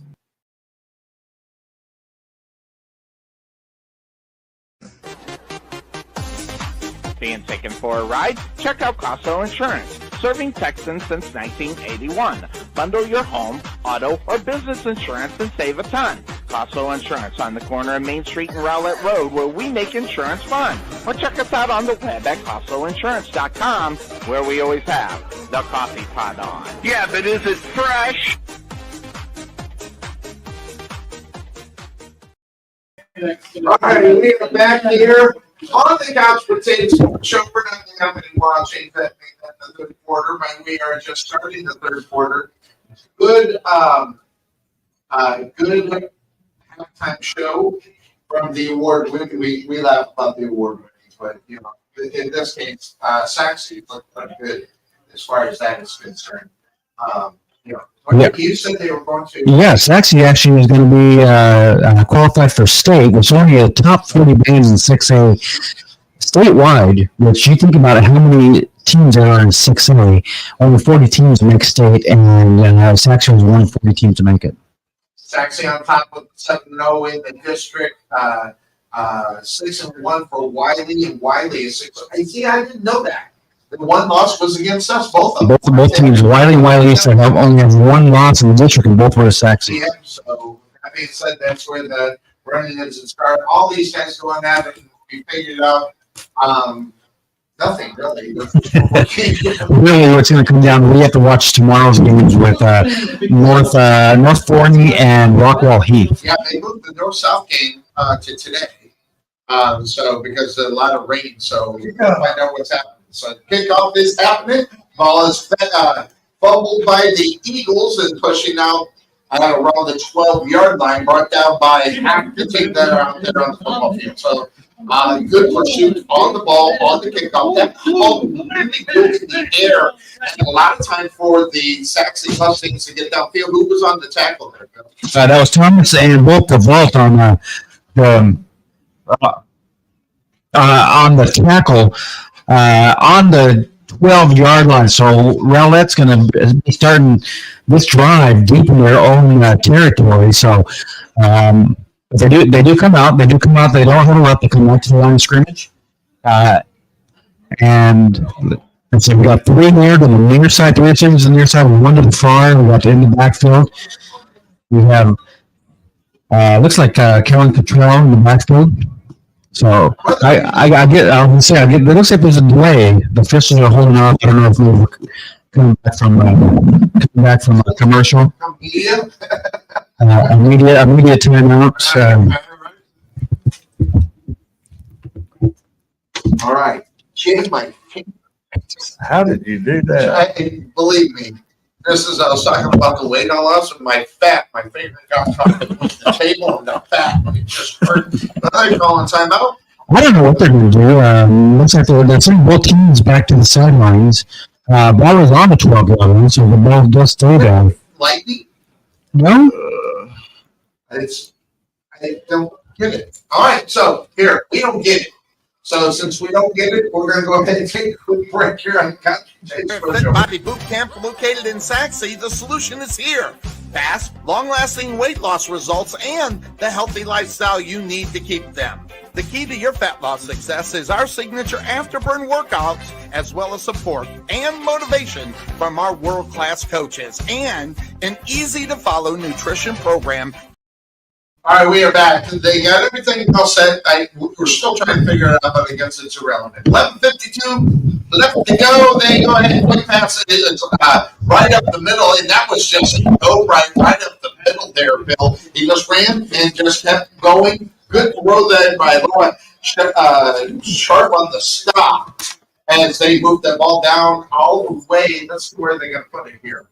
At the 31, at the 31-yard line. So first down 10 for the Eagles. That was just a quick run, go right up over the defensive line. Yeah, and then they saw the secondary kind of back up and about 10 yards back, so they just did a little quick hitch and get it out there. There it is, Laura again, and there's that sidearm thing going on. Ball falls incomplete. It's intended for Williams on the other side. Good coverage there by your Sachse Mustangs. Number 34, Williams, to prevent the catch. Good coverage there. And now we're all of a sudden we're at second down here in 10 as the ball is on the 31-yard line. 3 far, 1 near for the Eagles as Laura looked things over. Now he's going to step over to the side. Interestingly enough, the defense, the way that it's set up, you can see 2 guys that can just go ahead and bail and go to the quarterback, and that's exactly what happened. But he got rid of the ball immediately. Ball's caught and pushing down there. It's going to be enough for a first down as it was Cottrell on the receiving and Nelson getting them out of bounds there. That was just a quick play. Yeah, you're absolutely right. And they stepped out a little bit earlier than we thought. We thought he was close to a first down, but it looks like they got him out of bounds there around the 37-yard line. So on the far side, so if you step down, try to just on. So it brings up third down and 4. Ball's on the 37-yard line of the Eagles. Clock is at 11 minutes, 10 seconds left to go. Your Eagles on top, 14-6. Here comes the snap. And keeping his Lauren. Lars didn't know where. Big move. Sharp with it all the way. And he wasn't going to get very much further as well. As also was there was Wars right there to make sure nothing happened. Bring up fourth down. Play. This is what you call halftime adjustment. They saw definitely, keep moving up the middle of the field. So they definitely about that at halftime, made those adjustments. It worked out exactly the way he wanted right there. It's also Xavier Williams that was right there in the printing. So high snap on the kick, and he does get it off. It's not. Let's just say it doesn't look pretty, but it's going to push right down to about the 37, 38-yard line. I know where they place the ball down. So the Eagles are going to get the ball there to start their first drive of the second half as the defense does their job and holds them. And not only that, the pressure they were putting on Laura now, it's like the halftime adjustments that we're going to see. I bet you're going to see a lot of those adjustments to adjust to Laura not throwing the ball down the field because he did not do it all. You know what? That's what makes teams great is halftime adjustments. Teams that can make the halftime adjustments and execute them in the second half are the teams that are successful on a yearly basis. All right, so here's first down for your Sachse Mustangs. It's on their own 38-yard line, 3-4-1 near. Williams goes ahead and hands it off, and I don't know how you can forget Hagan's name there, but I think Dewberry on the stop for the Eagles. Rushes for 371 yards in the game, how can you forget his name? Yeah, I just started on the right-hand side to the left, and he was able to get to the sideline and pick up a good game for the first down. I need those memory pills, that so you don't forget. My goodness. I love Amazon. All right. Amazon always has them. I need some of those. Ball on the 44-yard line, 3-4-1 near forward. The Mustangs switching sides. It's Hagan. He started to the right. Now they've got Rich, both of them in the backfield. They were going to fake it and go one way. Williams takes it. Whoa! Takes it down to the 42-yard line. Then on the stop for you, Rowlett Eagles Robinson, but not before first down. And Big Time Gator watched the spin here on the replay as it looked like they didn't know what they were doing, but they knew exactly. Yeah, Williams, he did come up grabbing that shoulder, so a little concern there is he's kind of drooping that left-hand side of his shoulder, so hopefully everything's okay. I don't know if he's landed wrong or what, but hopefully he's all right here. See what happens. 3-4-1 there for your Sachse Mustangs offense. Williams gets the snap, and he's going to go ahead and hand off. Oh, Hagan over to the right-hand side. No, he doesn't do that. What? 30, down to 20, down to 15, out of bounds, number 50. The Eagles prevented the touchdown play. How about Hagan? What a run! And again, now watch out. If this guy heats up, this could get out of control. Yeah, absolutely right. They had him bottled up at the line of scrimmage. He was able to just break it. And the hand out to Hagan. It's going to push it there, waiting for the call. It's going to be a little short. Let me get it down to about the 1-yard line. So Hagan is pushing it in there. You know he's going to get it in there as well. And on the other side, for the stuff for the Rowlett Eagles, number 27, Smith prevents the touchdown, but this time getting to Hagan. Touchdown! Mustangs! And that Eagles now trying to support the,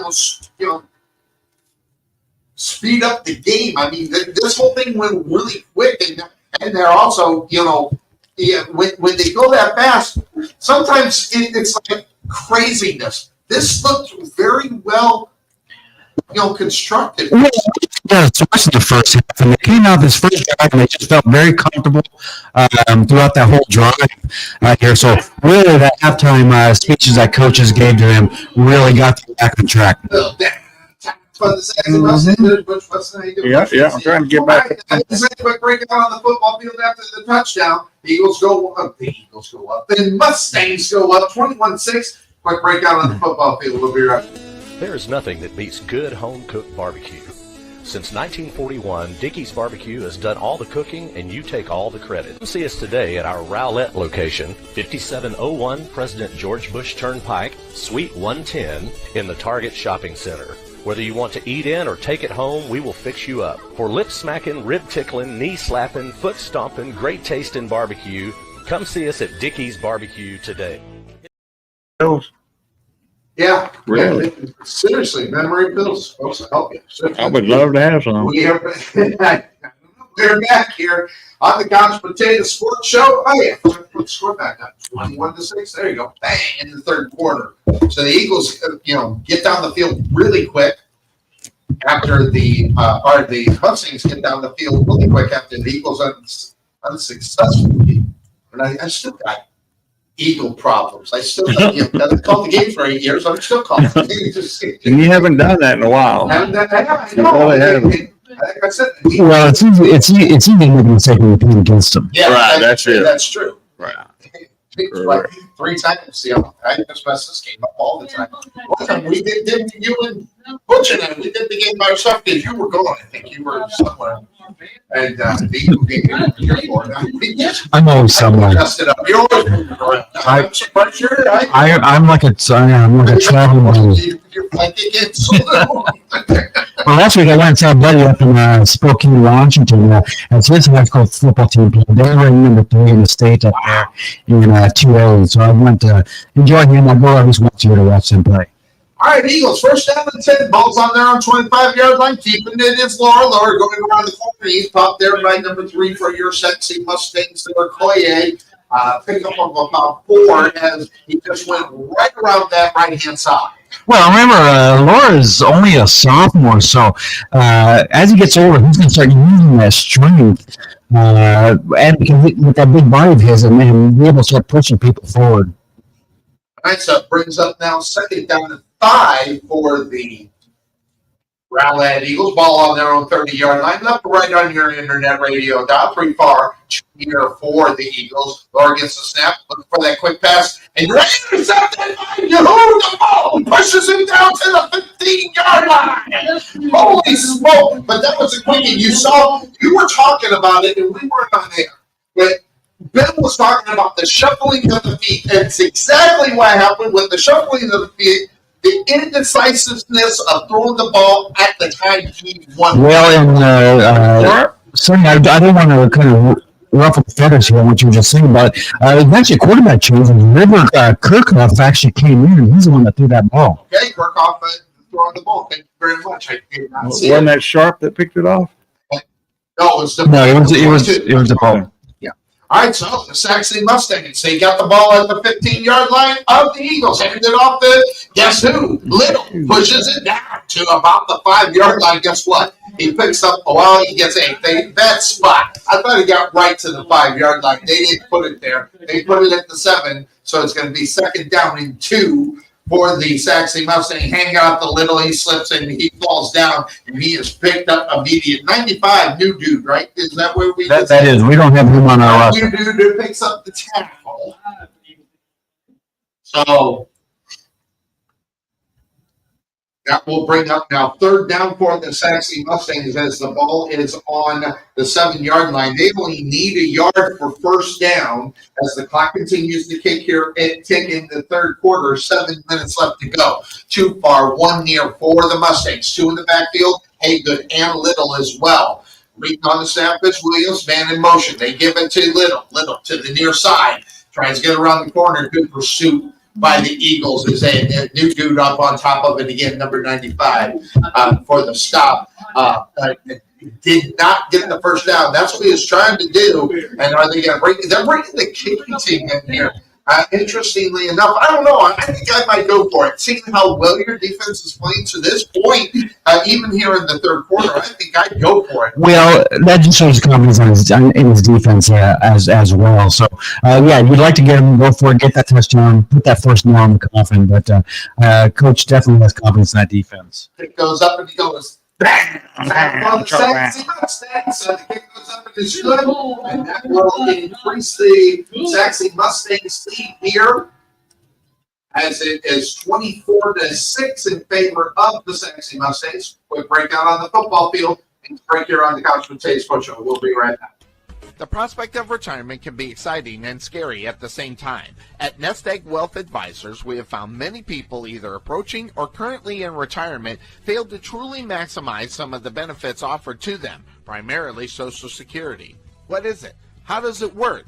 It's simply not a benefit that you start receiving at age 62. Because these decisions are so important, my firm has assembled an informational packet on Social Security. If you would like a complimentary copy of Social Security Maximization, please give our office a call today at 972-412-6064 or visit us on the web at nesteggadvice.com. 46, but then quick. All right, we're back here. We're just talking about it. You know, a lot of young players on this Rowlett Eagle team. They are quick. They may be down 24-6 right now with 6:07 left to go in the third, but quickness wins you a lot of games as well. Yeah, and Rowlett on their roster, they have 11 underclassmen, sophomores, and 1 freshman on there. Wow, and the freshman's kicker. All right, so the kick goes up. Weston puts it in the air, and it's almost like he got lost in the lights when the receiver pushing it down, and that was good for him as he pushing it to midfield, and now he's tackled it about the 45-yard line. How about that? Again, it looked like it got lost in the lights, and number 6 for the Rowlett Eagles ran that back Childs, and he was run down by Schaefer of the Mustangs. So good run back, good field position for the Eagles. They get the opportunity to try to get back into this game as they're down 24-6. Yeah, and that kickoff was a line drive. It was low. Anytime you get a line drive kick, same on a punt, you get a line drive kick, it gives that returner time to set up, time to find his holes, and that's exactly what he did there. Took it all the way back to the 45-yard line of the Sachse Mustangs. Here come the Eagles left to right on your internet radio dial, 3 near 1 far. Back in there is Laura with the sidearm pass and hit immediately by your Sachse Mustangs short, and they give him about half a yard. Number 15. Oh, they're going to give him the full yard. All right, so they're going to get, look at that sidearm. Just, he snaps it so quick line. Absolutely, and with that being said, he does have a quick release, so it's really hard to get to it. But as I mentioned, with that low throw, you definitely want to get your defense to get his hands up. So here comes second down for the Eagles. Too far, too near. Man in motion from the backfield. Laura with a quick snap pass, and it's caught out there. Benson with the stop. Oh, they call it incomplete. Yeah, I think Benson heard some footsteps as the ball was really in his numbers, and I think as we see the replay here, I think he just heard some footsteps coming right at him, and he just let him go. It was Brunswick. It was like a smackdown on him. Yeah, I would have probably pushed that ball away instead of catching it. Probably. All right, third down now for the Eagles as the ball's on the 43-yard line of the Mustangs. The Mustangs defense right now is all on all cylinders right now. Too far, too near. Laura hitting that snap, looking at the far side of the field, puts it up. Now, in the NFL, that's a perfect pass. And the reason why I'm saying that, the ball was in the air with a turn for the wide receiver, Williams. So Williams had no clue that ball was in. Well, and then with that being said, Laura saw, as well as put everybody up on the line. So he didn't read that defense once that ball was snapped. As soon as he saw it, he thought all were coming. So he just got rid of that ball. Really only four came and the run shot back into coverage. So it's something that he'll learn as he gets more into his years. And they got the kicker in, and it's going to be a high kick on the catch right there for your Sachse Mustangs with Sharp. Gets it in, or is that? Yeah, no, Murtails, 19, who received the kick there. Little wrinkle in the jersey. So 5-4. Your Mustangs still maintaining that 24-6 lead here in the third quarter. So now the Mustangs, it's really interesting. Based upon that last drive, I mean, something tells me that we're going to see a running game happen here. There's a couple reasons why. It takes that time off the clock, and also it's been successful. So I think we'll probably see a little bit of that as far as that's concerned. All right, got Lockett in motion. High step Williams to the near side, and they're going to give it to Lockett at the 22-yard line, which is on the bounce right there. Number 9 on the coverage for a Rowlett Eagles, and that is Rohan. Yeah, and I think they're trying to get Lockett in more active in the game as they brought him in motion. You don't see him in motion like that, but I think they're trying to get the ball in his hands. One thing that Sachse really has done all night is throw the ball down the field. Everything's either been short or running. So, but now it's really going into that cover two and just being careful down the field. 4:57 here left to go in this third quarter as Williams goes up on the center and tells him a little story. Too far, too near. Give it to Hagen. Hagen's going to bounce out in good pursuit by New Dude, as well as number 9 for the Rowlett Eagles there. Broha was there as well. New Dude we just don't have it. He's not on the roster at all on the new ones. Yeah, and I think they have this at 94 Xavier Bill. What's the size? As it doesn't say it's a sophomore defensive lineman. So. All right, so that now brings up 3rd down and 6 for the Mustangs. Back to passes Williams. He's going to get flushed out. New Dude gets him again. And on the ground. Nope, they're saying it's down. So they're popping it down, and that will bring up 4th down, and the Rowlett Eagles are going to have to punt.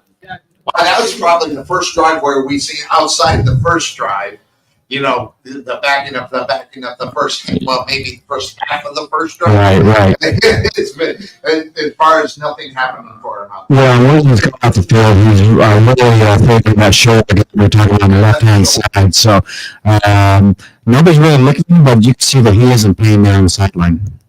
All right, so bringing on the kicking unit. Sharp will handle those duties. He gets the ball off, and he's going to get one. That one should roll if it hits the ground, and it does. It's going to roll all the way down to about the 27-yard line. Nice kick there. You get to see by the motion of the ball, it was going to take when it hit the ground. It was going to roll. It's going to end up being a 62-yard punt. What a nice kick there by Sharp for your Sachse Mustangs. Next week, it's the Blue. We're going to be right here at Homer B. Johnson Stadium, but we don't even know who the heck it's going to be. We don't know. There's a couple options. It's either going to be 3 teams. That could be a possibility. It could be Rockwall, could be North Forney, or it could be Rockwall Heath. Well, if it's Rockwall, I'm going to get Chris Curtis in. We're going to talk to him. Chris Curtis, obviously, covering the media over there for the Rockwall ISD, my buddy. Haven't talked to him in a while. And he just had a baby. Congratulations. I did say that. All right, so they go ahead and hand the ball off, and wow, right up on it quick, the ball. And there were others that were going there as Brunswick was there too. Nothing happening right after the ball gets into the hands of the running back. Nothing happens. Control just wrapped up immediately. Yeah, and the ball just they came off from the linebacker position and touched and was able to make that tackle. Name we have a call line here tonight. It's Haley, number 92. So keep an eye on him, see what happens. So here comes 2nd down and 11 after the loss of 1. Quick pass on the sidearm there, and it's thrown there. He gets nowhere as the Mustangs are all over it as they run it completely. I can't even see who caught it, but Sharp pushed him out of bounds. It was 88. Yeah, 88 is perfect. For the reception, but I think he might even lost a few yards on that. 3rd down and 7 as they place it on the 31-yard line of the Eagles, and it looks like they're walking to the side. They got 22 seconds. Okay, so they are going to get the play in. Laura's going to come in, playing the call, or calling the play while everybody's on the line. 2:12 left to go in the 3rd quarter. We're down to 10 on the play clock. 3 far, 2 near. Sitting a little close there on the near side of the far 2. Here comes a quick pass. Control gets in his hands. And just quick pursuit on the ball. Number 41 of your Sachse Mustangs was there. And also the ball. Another loss on the play. It should make it 4th down to about 8 now, just depending on where they place it. Well, in the first half, Rowlett was they were taking the play calling from the field as they were at the line of scrimmage. Here in the second half, they've been running to the sideline together. So I'm not sure if Sachse was starting to understand what the calls were, and so they decided to start going to the sideline to get the calls. Thomas and Sharp are going to be back for your Sachse Mustangs for the punt here, as it is 4th down. And it looks like who's further back here? Just a sharp. Oh. What a great grab. Oh my goodness. Daniel saved the disaster, but unfortunately the kick couldn't come back and he kicked up and went backward. And they're going to put it at the 42-yard line. Well, that's going to be a 10-yard punt, but that could have been a disaster into the end zone if he didn't pull it down. Well, I'm going to tell you, if he was a kicker, he would have caught that. Because the kicker right now, number 3, is Richard Daniels. He's actually a senior defensive back. He was able to make that acrobatic catch where a kicker wouldn't have made that catch. All right, 1:08 left to go in the third quarter. The Eagles are down 24-6. Your Sachse Mustangs on top. Too far, too near, one in the backfield. That is Little. Waiting on the snap is Williams, and they do. Hand it off to Little. Breaks a tackle, man. He almost broke the second one. Number 40 on the stop for the Rowlett Eagles. Was it 40 or 44? No, it was actually 48. 48. All right, Pittsburgh. On the stop, and then he's lucky he got a hold of them because that way they're off to the races. All right, so there's player down, timeout. Player down on the football field for the Rowlett Eagles. Quick breakout on the football field. We'll be right back here on the Couch Potato Sports Show and your Sachse Mustangs Radio Network. Ever want to know why Bill and I look so great on our broadcast? Check out K-West Designs on Facebook to find out why. Check out all the samples that Kelly has up so you can see, especially if you have a special occasion that needs something original or design or something that says, this is our moment. Check out K-West Designs on Facebook or give Kelly a call at 469-601-5856. That's 469-601-5856. K-West Designs. All right, so we are back here. Reed was the one that was walked off for the Eagles for the injury. And so the Sachse Mustangs are ready with their second down and 8. Ball's on the 41-yard line of the Eagles as they get set. Reed walked off really gingerly, like it might have been a handy that was going on there. Too far, too near. There goes a man in motion for the Sachse Mustangs. That's Ridge back into the backfield. They give it to Ridge. He moves around, pushes it up the middle. Look at him just dancing all the way down to the 32-yard line. Well, he is strong. Really close to the first down. They're not going to give it to him. He's going to be about a yard short. So what's the number? It's number 98. Number 98. I don't have a 98. Jackson Schmidt. All right. So after that play, looks like the Sachse Mustangs have decided to take the time out. So they're going to do that. Quarter. Oh, they're going to go for the end of the quarter. Time out. So quick breakout on the football field. It's right here on the Couch Sports Show. We'll be back here real quick. At the Jerry Bullet Training Center, we are a motivated team of coaches with the mindset of helping you achieve and reach your highest goals. Having developed and trained over 100 Division I athletes as well as Division II athletes, even professional athletes, the Bullet team definitely has the knowledge and mindset to take you to the next level. Check out our new 22,000 square foot facility and 3,000 square foot weight room, along with 4,500 square feet of outdoor turf and covered training area, along with football and soccer field. Contact Melvin Bullitt at 214-326-7853 or visit their facility just outside of Waterview at 8900 Princeton Road in Rowlett.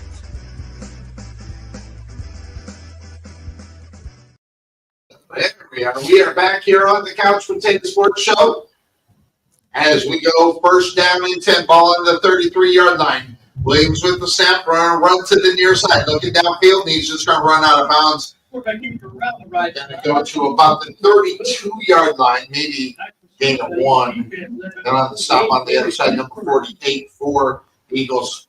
That is Pitchford on the stop. Brings up second down. There's nothing, as you see on the replay, just everybody's covered downfield.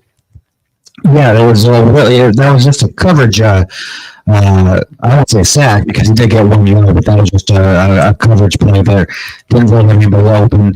Just took it to the sideline and got out of bounds. All right, now switching to the fourth quarter. I just realized I need to make that change. So here we go. Snap, hand off, Little. to the left-hand side, just pushing, just not bringing them down. They're not just arm tackling them. He was able to pick up about 4 or 5 now, just depending upon the spot as they get that all set and ready to go. And as the clock continues here at 11:35. Well, there was a good call up with the Rowlett there, but one got above now with Kashawn Harrison to bring him down. So that's going to bring up looks like a 3rd and 5 for Sachse here. So as the clock continues to run, got 4 wide receivers. The far ones are stacked in a little bit of space between the ones near. Williams going to roll to the near side. He's getting pursued down the field and throws it and was headed for Lockett, but man, oh man, they had some pursuit on the backside against Williams, and good thing Williams heard the footsteps because he wasn't very far behind him. Look at the replay there. He's coming right up on him. You only see his legs until he gets there, and that's Childs that was on him. Yeah, and I think he had a better opportunity to keep running that ball and go forward than trying to fit that tight squeeze in to get it to Lockett. So it brings up that 4th down and 5. No man's land really in reality for the Eagles or for the Mustangs where they're located.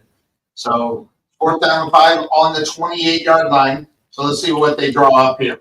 Williams back to pass. Looking, he's going to, oh man.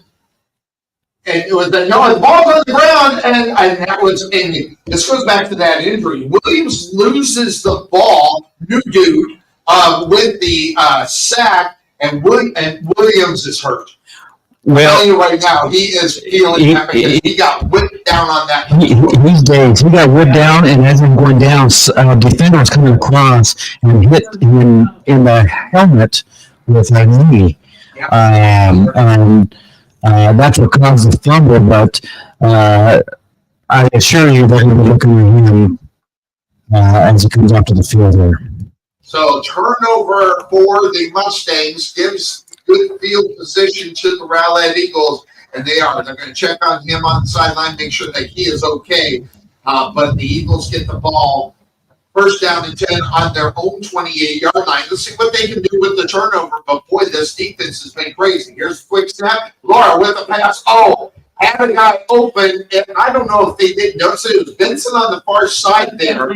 Good coverage down the field, but this was on inaccurate. That could have been big. Well, this was a screen setup, and the receiver that was going down the field was supposed to be a decoy. He was never supposed to get that ball. It was a screen. The screen was taken away, so he didn't throw that screen. He just went to the guy down the field. The intent was never for it to go to him. Benson was the intended receiver. They hand the ball off here on 2nd down. Going to keep pushing down. Get about 4, maybe 5 down, just depending on where the referee spotted. Looks like they're going to spot it between the 35 and 36-yard line. And that's where they do play. Trying to get Crane on the stop for the Sachse Mustangs as well as Wells. And it brings up a 3rd down now for the Eagles. That's a big play. Yeah, and you're absolutely right, because this is the first time we've seen Rowlett actually huddle. So they know how much they need this play. 2 in the backfield for the Rowlett Eagles as they're set with the bait. Now they're going to spread it. We seen this earlier today. Laura out there, and they got guys open. Laura with quick, the middle wide open, and wow, the speed of the receiver. That is Hamilton. He in for the touchdown. That was Ronald Hamilton. And when they did split it, it opened up that middle, and that's exactly what happened. Laura found that right over the middle. Well, yeah, 4 offensive linemen, they separated everyone. What we did was he did that shuffle forward. His receiver just broke out. There was no linebacker, nobody behind them, and they'd been split out, and it was easily just catch and just running right up the middle of the field. So let's see what they're going to do here. Are they going to line up for 2, or are they going to just keep the up? They're going to line up for 2. See if they can push this to a 24-14 2-touchdown. They're still within they get the snap. Laura looking for the snap. Throws the ball in. It's intercepted by the Mustangs. Number 17 for your Sachse Mustangs, Wells. And he's going to be dancing around. Then he's brought down. They brought him down really hard. He said, "Here, you got it, but here, take that." Trying to catch that number on the far side is when they put it down there. But that prevents the 2-point conversion. So it's going to be a Rowlett Eagles 24. It's going to be 12 for the Sachse Mustang. Quick breakout on the football field. He's right here on the couch from Tate Sports Show. We'll be right back. You flipped them. You said Rowlett 24 and Sachse Mustangs 12. At the Jerry Bullet Training Center, we are a motivated team of coaches with the mindset of helping you achieve and reach your highest goals. Having developed and trained over 100 Division I athletes as well as Division II athletes, even professional athletes, the Bullet team definitely has the knowledge and mindset to take you to the next level. Check out our new 22,000 square foot facility and 3,000 square foot weight room, along with 4,500 square feet of outdoor turf and covered training area, along with football and soccer field. Contact Melvin Bullitt at 214-326-7853 or visit the facility just outside of Waterview at 8900 Princeton Road in Rowlett.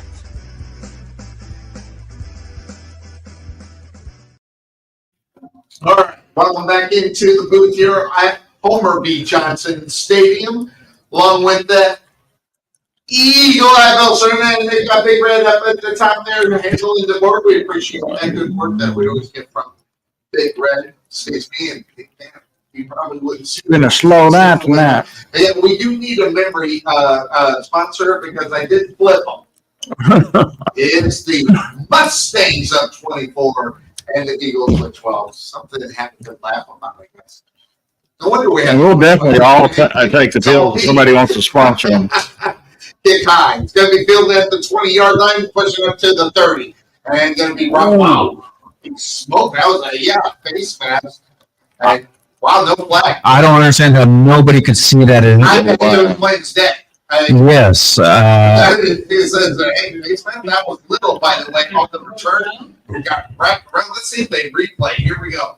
See if we just missed it or what happened. Oh, no. Nope. Like you said, almost took his head off. He actually spun him completely around. Yeah, that's what Lockett said. All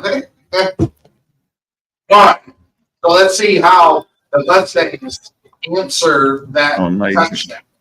It's amazing. As they go ahead, line up first down and 10. Falls on. Now there's the yellow flag on the false start. Start now, back up the Eagles to the 31. Make the first and 15 after the false start. So now they're having some discussion out here. Are they discussing whether or not the penalty was the?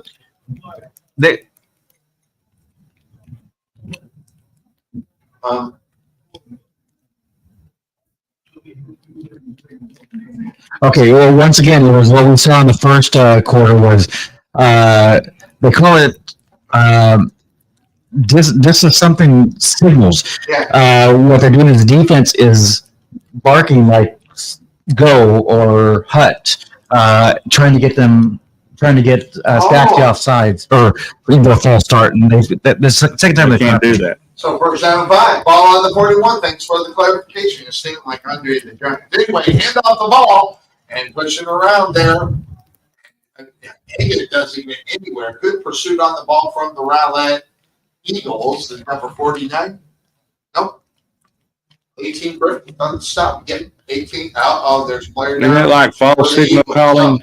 Looks like some injuries, so we'll figure that out. We'll hear from Rick Lucas from Nest Egg Wealth Advisors. We'll be right back.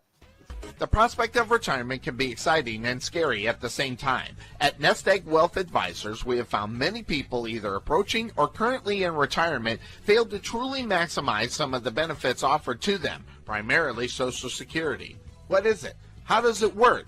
It's simply not a benefit that you start receiving at age 62. Because these decisions are so important, my firm has assembled an informational packet on Social Security. If you would like a complimentary copy of Social Security Maximization, please give our office a call today at 972-412-6064 or visit us on the web at nesteggadvice.com. We figured it out. It's new dude that's walking off, and that's what it is, calling the hut on the other side. Yeah. I'll be honest, I've been watching for years. I never knew that was a rule, but then again, how much do I pay attention? Obviously not a lot. All right, here's the snap, and they get you lock it breaks the tackle in the backfield, maybe gets 2, maybe 3 yards, and there's some pushing and shoving, and then This is where the animosity starts going in the fourth quarter. 9:08 down 2 touchdowns. That's where it's heating up. And I always This is where the Hammers won. Yeah, it's time for the Hammer. I always love to see this. This is where you get the fire from both guys. And by the way, that being said, the score is 24-12, and I'll put that up there so people can see it. But it could be a lot worse for them in reality. 2 big plays that they've been able to get into the end zone on were kind of like broken plays that come from the Eagles. And in motion for the Mustangs. They go ahead and hand it off. Haven not getting anywhere. So good play on the ball by number 97, Reed, for the Eagles. And that was a turnover on down, or is it 4th down now? Yes, 4th down now. So they'll bring on the kicking unit and hand in those kicking units again. Number 15, Sharp. Yeah, and we're talking about the penalty that for calling signals, and that's actually the penalty is actually called disconcerting signals. And what you can do is you can't try to get the offense to jump and move by calling the signals. All right, so they're lined up for the kicking formation. Then the guys moved, and they're going to keep it. No, I don't know if that was half a fake or not, but they go ahead on a running kick from Sharp. And it's going to be downed out there by number 28 right here, Wesley on the stop. But interestingly enough, and so that's going to put the Eagles back at their own 17-yard line to start this drive. Listen, yards have been hard to come by for the Eagles more so than those 2 plays where they scored the touchdown. Outside of that, 85 yards, long way for them to go on this drive. Well, this is something I mentioned when the game started. Is that Rowlett is going to struggle with the defense, Sachse. So don't be surprised if you saw some trickery, and that's what they did on that last touchdown. Trickery. 7:45 left to go in tonight's contest. As the Eagles hold the 24-12 lead, doubled up on them right now. So here come the Rowlett Eagles. Right to left on your internet radio dial. Laura looking, he shuffled the feet there. Bill, you talked about it. And he made the decision to throw it. Williams unable to bring it in as number 21 for your Sachse Mustangs. But the shuffling of the feet was really obvious. It has to be, my notes said, it has to be obvious. Yeah, you're absolutely right. He put the ball in the money. The receiver, number 21, Tyree Graham really should come down with that for a big game. So that brings up now 2nd down for the Rowlett Eagles. 3 far, 1 near in the wide receiver package. Here goes the man out of the backfield, Cottrell. There's that pass over the middle. It's been wide open for most of the day. Ball's on the ground. Picked up by the Sachse Mustangs at the 41-yard line. Wow. First down. Wow. That's going on the other side. Wow. I thought he was down. No, he definitely wasn't down. The ball and the tackle just put his helmet right on the ball. Oh, yeah. And was able to lodge it. That's a great tackle as you put, right in the midsection and was able to get that. Talk about a way to get it back after that last drive, unable to get that first down. They get the ball back at the 39-yard line of the Rowlett Eagles. The Mustangs pushing it down, 3 near, 1 far for the Mustangs. Quick pass on the inside. Oh, Ridge unable to bring it in. That was a quick, and had some mustard on it. Williams had to go quick. It did, but that's Ridge. Ridge's actually looking at that. That ball was put there in a great spot. So, another good thing is to see that Williams back out there throwing the ball. So I'm glad that he wasn't here tomorrow. He's out there to help the team.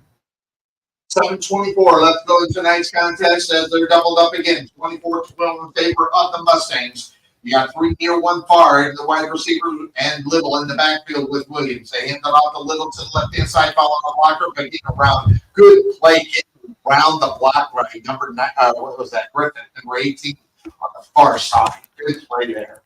And, I was wrong. Yeah, it was Harrison, and it was also number 48, Pitchford on that tackle. Got rolling in the jersey. Yeah, and plus it's on the far side of the field, a little bit tough to see from here. Yes. So now that brings up 3rd down and 10 as the Mustangs have not been able to do anything with the first 2 plays of this drive after the turnover. It's a big time play here for them. 3 near, 1 far. Back to passes Williams. Here comes the quick screen, and then it's a little almost broke it. He took down to the 32-yard line, but that one almost opened up like a on the seed right there. And number 48 for the stop for the Rowlett Eagles. That was Pitchford as well as number 18, Brett Griffith. They're back to the line. Quick snap. Gets a little to the right hand side. Finds a lane. Gets around. Broke that one too. It's down there by number 2. Is that Kingsford? Number 3. It's number 3. Okay, so it's Your punter. And that first down was actually sponsored by Ready Supplements.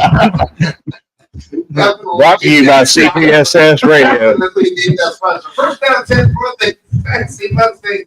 Ball on the 23-yard line of the Eagles. Super Junior. It happens every year. I'm 8 years calling this Eagle. All right, back to pass. Williams looking for the floor in the corner. Looking up. Almost good coverage down there by the Rowlett Eagles, number 21. That was Graham. Good play up on there as the ball was intended for a win. Well, and great job. Graham never did get turned around, but what he did was launch the receiver's eyes, and he actually put those arms up right when the ball was getting. So great job on him to make that away. Number 21, Tyree Graham. Sitting down to 10 now for the Sachse Mustangs. Again, ball's on the 23-yard line of the Eagles. 2 far, 2 near for the Mustangs. Middle in the backfield with Williams as Williams looks things over. There goes the man in motion. That is Rich. He's going to get back in that running back, but then circle around. They give the ball to Little to the left hand side. Finds Little Crawl. Finds the lane. He found the lane. He just hasn't been able to get up there. Safety tackles up by who is that? That's Adrian Lacey, yes, on the tackle. And it's actually, once again, moving up to getting quick to the line of scrimmage. Yep, first down and goal now from the 9-yard line for the Mustangs. Give the Little again. Little got to the right hand side, finds lane, pushes it down to the 2-yard line as he pushes it up there on the stop there. Is that 18 or 19? That's 18. That's Jordan Griffith. Griffith again on the stop. Clock continued to run with 5:18 left to go here in tonight's contest. Here comes the Eagles' second down goal from the 1. I think Little's going to get the ball. How about that? Not able to get it, though. They want to call touchdown, but he wasn't there. He was short. So now that'll bring up 3rd down and goal. Pitchford on the stop for the Eagles. And here's the lineup again. Williams. Watch Williams take it. Play action. Little. Yep. Oh, pass to the corner. And throw the flag. And I'm going to tell you, he's hurt. And I'm not sure who. Oh, that's what I thought. No, it's Lockett. I think he's okay. I think he just shaken up a little bit, but I think he's okay. Really, the ball was on the 1-yard line. The ball's really not going to move let's give Sachse a first down. Yeah, 4 points for Sachse for the 1. And yeah, he might have got the 3 knocked out of him because he came up a little bit.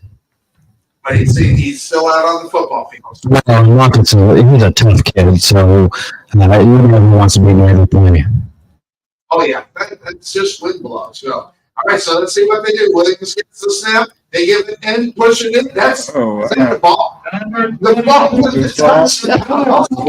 First time we've seen the ball. The ball was actually listed as a running back, but it's the first time we've seen the ball here. Yeah. Well, we didn't get the touchdown. Yeah, no, yeah. Touchdown. Memory Siri. Old Cosworth Memory Plus Pills. Yeah, once again, that touchdown is sponsored by Redmine Memory Supplements.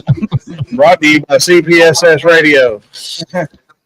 Slowly coming down. All right. You can find it at your local drugstore or Amazon. Yeah. On Amazon. Sunny. Or Amazon. That's funny. All right, so they bring out the kick unit to try to make it 31-12. The kid got and he goes Down. Mustangs, their lead. Number 36. We have the whole crew out there now. 4:43 left to go in this one here tonight. Will be. Rich's Performance Muffler and Auto Care has provided complete auto repair services to the Wiley area since 2003. Whether it's alignments, brakes, air conditioning, muffler service, suspension, front-end auto services, or in my case, a Cadillac converter, Rich does it all. Stop by and see him at 603 Commerce Street, Suite 203 in Wiley, or give him a call at 972-461-0776. That's 972-461-0776. You'll be happy you called Rich instead of anybody else. Yourself. Say that again, Bill. Now we're back. I think you say that again. It sounded so good. No, you saw a couple of teachers rain the flags out on the field, and that's one thing that we really enjoy about Sachse is from the players to the fans to the teachers, it's like a big community. It's like family, and you see it within the community, and you see it within the school. So if you get a chance to get out here and visit and watch Texas high school football, you definitely want to come out. Well, you don't remember, Bill. You said the same darn thing in the break as you just did with there. I'm impressed. You don't know, Sonny. You can't remember. I hear. Not what he said the first time, Sonny. You can't remember. I did. Yeah, you don't know what I said the first time. You can't remember it. All right. This is my favorite game of the year. End of the year. Hammer Trophy on the line. The Sachse Mustangs looking to grab it up again for the third year in a row. I can't kick off. Field it out there by Daniels. Daniels going to push it down to the 40 and get out about 49-yard line. I don't even think they brought it with A them. little bit right there. So now. It will be for the longest fourth quarter, 4 minutes to go in the game. Yeah. So that being said. I'm Butch Weston. That's Sonny Clark and the Eagle Eye Bill Sherman. I knew he was going to go that route. So sometimes the memory does work. All right. And I knew that long pause was my key. There you go.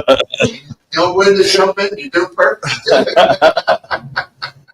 All right. So here come the Eagles. Are going to try to do something here. 4:37 left to go. Tonight's contest. Looks like 3 wide receivers far. 1 near and they hand it off. Big rumbler there, Sessions. Maybe 1 or 2 brought down by Walls. Walls and also Brunswick. I think they went locked up at the school. 22, Sean the ball number 7, LaShawn Brunswick leads the tackle.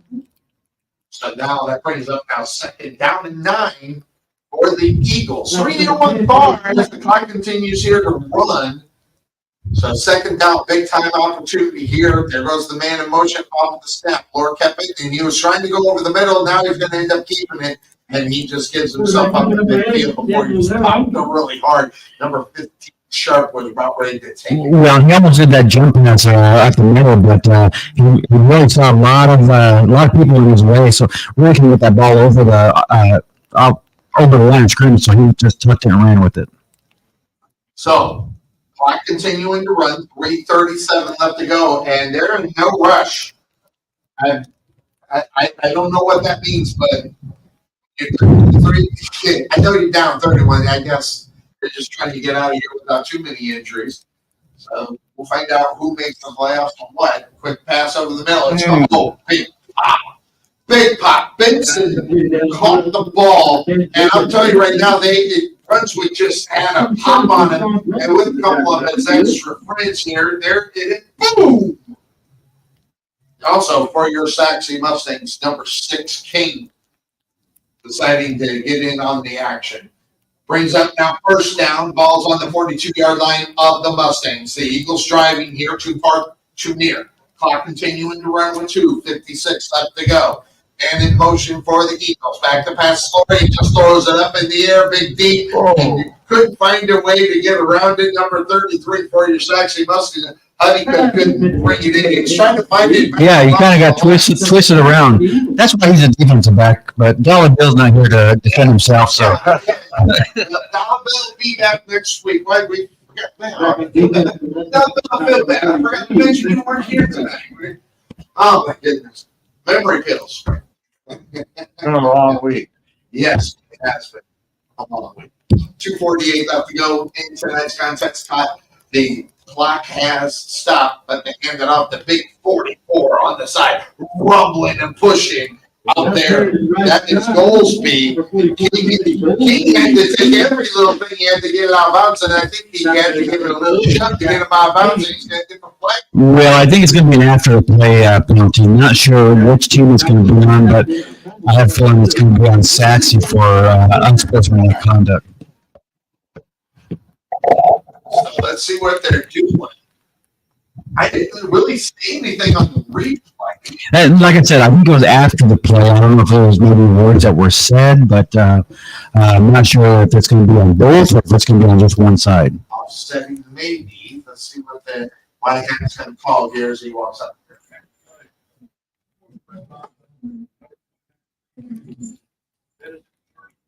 They're going to get that to a full lane. And gave it to number 29 to full lane. That's what he said anyway. That's why I thought I heard. So that's a big time penalty. And that's what you don't want to do. You want to keep your composure. You're the last 2 minutes of the regular season. You just want to get out of here with no injuries. First down on the 22-yard line, shot over the middle. That one play that's been down tonight is going to get it for the touchdown for the Rowlett Eagles. And it is. It's that a hard play to defend because you got to decide. Are you going to go after the quarterback and move up or leave it wide open after they move up on it? It's almost there all day today. Well, and and now you look at Rowlett, and why did you take it so easily when you couldn't have scored this this quickly? You could have saved about another minute on the clock if you had sped it up a little bit. All right, so they're going to go for the 2-point conversion with Loran. Gets the snap, and he's going to roll, and he's going to look, and he just throws it in there. Incomplete. So they're keeping it 18 for the Eagles. So after the touchdown in the field, 2-point conversion would break out on the football field. Means break here on the Couch Potato Sports Show, 2:35. Let's go into tonight's content. We'll be right back. Ever want to know why Bill and I look so great on our broadcast? Check out K West Designs on Facebook to find out why. Check out all the samples that Kelly has up so you can see, especially if you have a special occasion that needs something original or design or something that says, this is our moment. Check out K West Designs on Facebook or give Kelly a call at 469-601-5856. That's 469-601-5856. K West Designs. State burgers. My doggy likes it too. We are back here on the Couch Potato Sports Show. Congratulations. So, 2:35 left to go in this after the touchdown by the Eagles. Brings the score 31-18. I even got it right up on the bottom of the screen. I'm amazing sometimes. Well, after watching this Rowlett team tonight, I see a bright future with them. They're a young team. I've seen, you got a quarterback that's, you got a quarterback that's really going to settle in himself for the next couple of years. We're going to be calling his name a lot. So I think there's a lot of bright stuff. They're going to end up the year 4-6, missed the playoffs, but I think there's a lot of positives that they're going to be able to take away from this season. It's just remind you, I mean, when we were calling those games, first year we came in, Logan Bonner took over. Actually, it was the second year. Logan Bonner took over, and then, it's the same thing. Get off to the great start, but who knows what will end up happening. We'll find out. It's setting up for the onside kick are the Eagles, and they don't even mess with it. They just roll it all the way down there to the field, and it's bouncing around, goes out of bounds after it bounces off the player. And that's going to probably do it because that's probably all we're going to see. There's a running game happening from here to get us out the door here at Homer B. Johnson Stadium. Again, we'll be back here next weekend.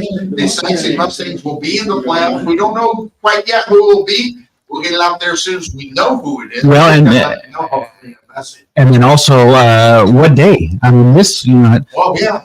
Because once playoffs come around, it could be Thursday, Friday, or Saturday. So There's usually a lot that go on during the playoffs. So, And weather's been a factor. Mhm. We had an extra game over Williams here tonight because of the rain tomorrow. So there'll only be one game tomorrow, and they moved it up to 4 o'clock in the afternoon. So that gives you an idea about what's happening over as far as the weather is concerned, what they'll try to do. All right, so 2:33 left to go. First down and 10, ball on their own 24-yard line. And of course, they handed off the Little. Little almost lost it, but he got it back. And they're pulling it out of his hands. Little moves it down, gain of about 2 or 3.